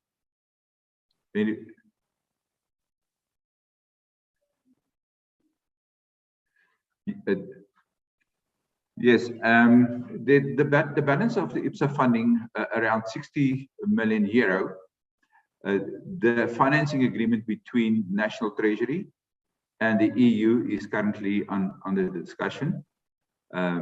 So we will shortly get, communication from the EU when that is open again. The governing and implementation of that, we don't have the details of that, and that the EU and National Treasury will decide on that. It is not clear, or it has not been decided if DBSA will be responsible for the implementation of the second phase, but that is a decision for National Treasury. At the moment, we don't have a confirmation on that. All that we know is that it will happen soon. Thank you. Thank you, Alvin, for that question, for that response. Now, the question is to the city of Tshwane as well as the city of eThekwini. And the people would like to know, on a practical basis, all of the investments and the funding that is raised through DFIs and other commercial lenders. What does this mean realistically for a layman and a citizen in South Africa? This question is for you, Linda. Thank you for the question. So with our mandate for service delivery is one of those things that we cannot delay. So the sooner the service is provided to the community, the better. So our experience is that if we are able to access funding or funding mechanisms like IPSA, it assists the cities to accelerate the basic service delivery that we provide to the communities. In this case, it would have probably meant that we take longer, and I think Johan did allude to this in his responses that so for some municipalities, it could take longer to implement some of the programs. So for us, this assisted us to implement the supply of bulk water to the northern and western areas. And then secondly, how we fund or how we apply the funding is very important in a sense that it assisted us to lower the water tariffs. So what we bring into the model in terms of what actually the communities get to pay is very important. So we have to do that very carefully as well, because at the end of the day, we cannot, as much as we provide the services, we need to balance that with how much burden that we place on the community. So it assisted us in terms of the water tariff. Thank you. Thank you, Linda, for those remarks. City of Tshwane Lesego, may we have your response to that question about the impact on our communities? Yes, thanks. I think this is a critical part, and this is what we have been working on with the feasibility study that helped us, because this has to translate to ordinary people, citizens of the city of Tshwane. So through the feasibility study, I think we started, as I said, with the zero-based costing of our water resources and understanding what is the input cost when we do our tariff modeling. And we look at that from actual costing. We did two costing analysis. We look at our actual cost of water, and we look at also zero-based costing. And what we have done is that if you look at our 2019 analysis, when we did the zero-based costing, the actual costing modeling, it came around our costing, if you look at all the inputs cost to our water tariff, it came to around 12 rand per kiloliter of water that we supply to consumers. And we did comparison with other metros, and we saw that we are comparable. And in addition to that, when we run the feasibility, the financial modeling, and we look at, when you now look at the non-revenue water, and how does that influence your tariff costing, and we saw that basically your tariff, it's more sensitive to non-revenue water. The more you get more non-revenue water, the more your tariff goes up, if you consider that, and even collection risk. So when you look at those things, it's something that needs to be looked by the municipalities. The more you lose water, the more you have to take that into a tariff, because now you need to kind of like recompense or your losses. By doing that, we have to increase your tariff so that you can cover all those losses. So you can't go on like doing that, as a city, because now you are losing water now, then the consumers have to pay for that losses. So we said now for us we need to reduce our water losses. Hence we are doing this project. And I mean, we also ran some few scenarios yesterday with my colleagues, even the previous time, where we look at now, if we run this model and look at inflation, how does that influence your cost of water? So, and we saw that now if we look at our current situation as a city and with the country, that we're going to have more inflation and more inflation, and now your tariff is going to go up. So the only way that we can reduce those tariffs going up is when you deal with your losses. And that's where we now have to implement that. And that's how now the water is going to be cheaper for the consumers. And yeah, so that is the issue. And the issue around indigent household, I mean, if you look at, we're giving our indigent household free basic water around 9 kiloliters per month.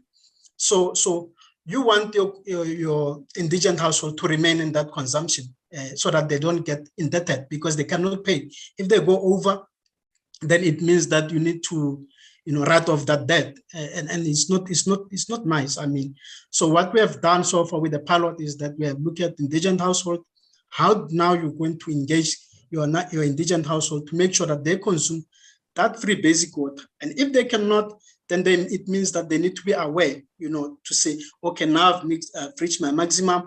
It means now I'm going to another band, and will I be able to afford?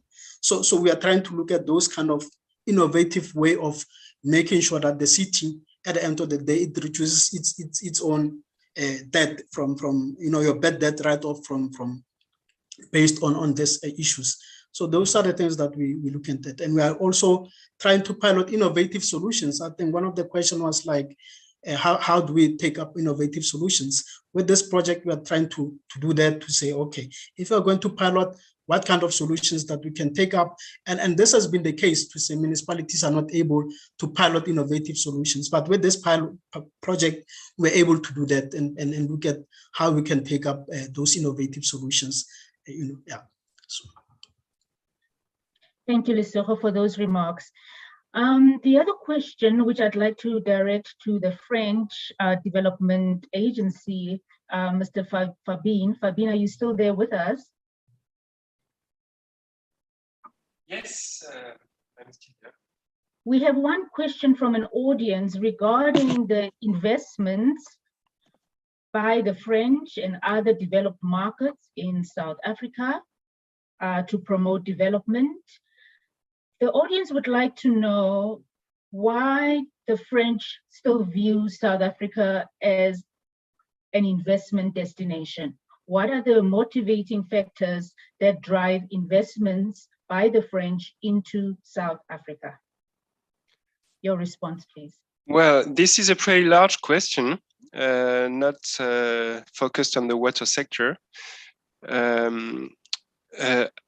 Actually, the French Development Agency aims at international development and at supporting French diplomacy, which is targeting all the countries in the world.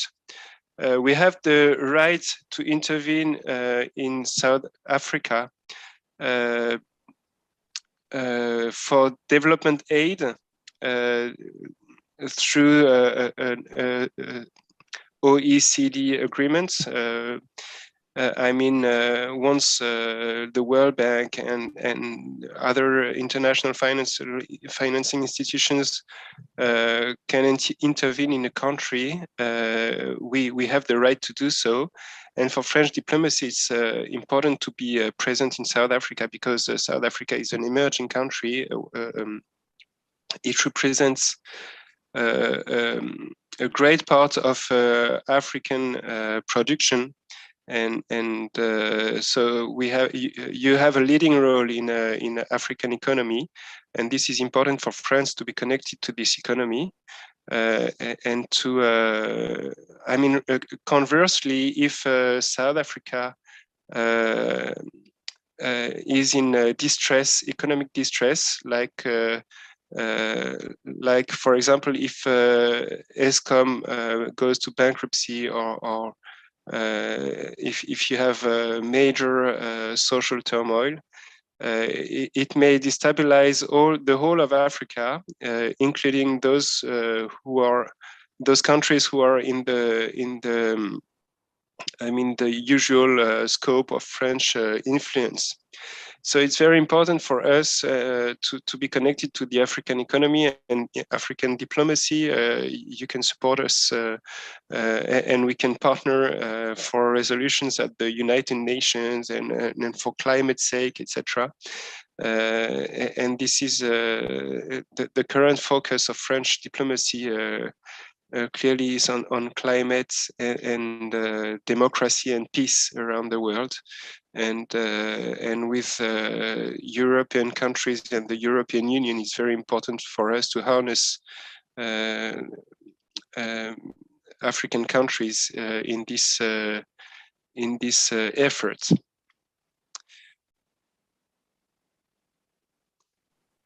Thank you so much for those remarks. We are noting the keywords is around collaboration, about economic and social development, and about strengthening our partnerships across the globe. Now, in the interest of time, we'd just like to say thank you so much for your valuable comments and remarks on the chat function. We'd now like to call upon Zweli. Zweli is the head of program development at the Development Bank of South Africa for final and closing remarks. Over to you, Zweli. Thank you very much, Desiree, and thank you to everyone that participated. First and foremost, I would like to thank the panelists, the moderators, and the participants for sharing their views and their valuable contribution to this webinar. I think we wouldn't have had such a great webinar if it wasn't for that. This webinar has shown that there is hope for us finding solutions for the challenges that we see in the water sector. And the greatest outcome has been the commitments that have been made by the different individuals who have spoken today, in particular, our partners that we've worked with, DBSA itself, the department, and the recipients of the IPSA funding that was made available. But for me, the biggest highlight that comes out of this is the importance of collaboration. The one thing that we've noticed with the IPSA program is the fact that it's been a collaboration between the DBSA, the EU, National Treasury, but also most importantly, all the people who received funding from IPSA, who have actually assisted in creating a platform from which we can actually build our infrastructure development from.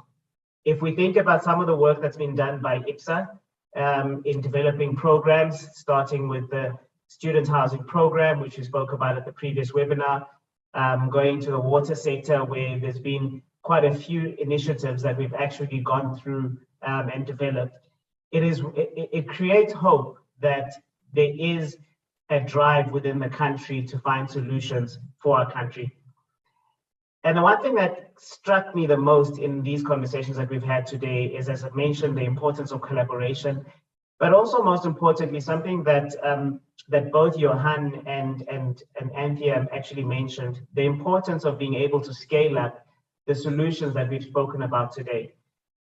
We spoke about the solutions that were implemented in the city of Tshwane, also in the city of eThekwini as well. And the most important is, how do we scale up those solutions to benefit not just those cities, but also the other cities and municipalities around the country, which speaks to the importance of looking at how do we programmatize the delivery of infrastructure, which has become very important. And there's been good work that's been done. Johan spoke about it, where we're looking at developing the program for water for the country as a whole, the National Water Programme, which looks at the entire value chain of the water sector and tries to ensure that there's learnings from the one project to the next, and most importantly, that there's cross-cutting learnings throughout the sector. And I think the last thing, which I think is really important, is this issue of collaboration. There's an African saying that it takes a village to raise a child, but I think in this context, it takes a village to find the solutions for this village of South Africa. And I really do think that with the collaboration with everybody around this table, with the people who've participated as guests, with the people who've participated as panelists, and everyone who's participated as moderators, we truly can find solutions for South Africa in this water sector. In particular, finding solutions which would be solutions developed by us here who are Africans, by us here who have tasted and walked the path of developing projects in the continent and in the country to find solutions for ourselves. And it's with that that I thank everybody for participating. And it's with that that I also mentioned that we look forward to collaborating and engaging with everybody in finding future solutions for our infrastructure challenges in the country. Thank you very much. Thank you, Zweli, for those very wonderful words. And once again, we'd like to say thank you, a big thank you to everyone's participation and your contribution in this discussion. We trust you found it as engaging and as insightful as we have. And we'd like to assure you that the link will be available on social media platforms and we'll continue on our engagements offline. Thanks again for your time and we're wishing you a very good day. Bye-bye.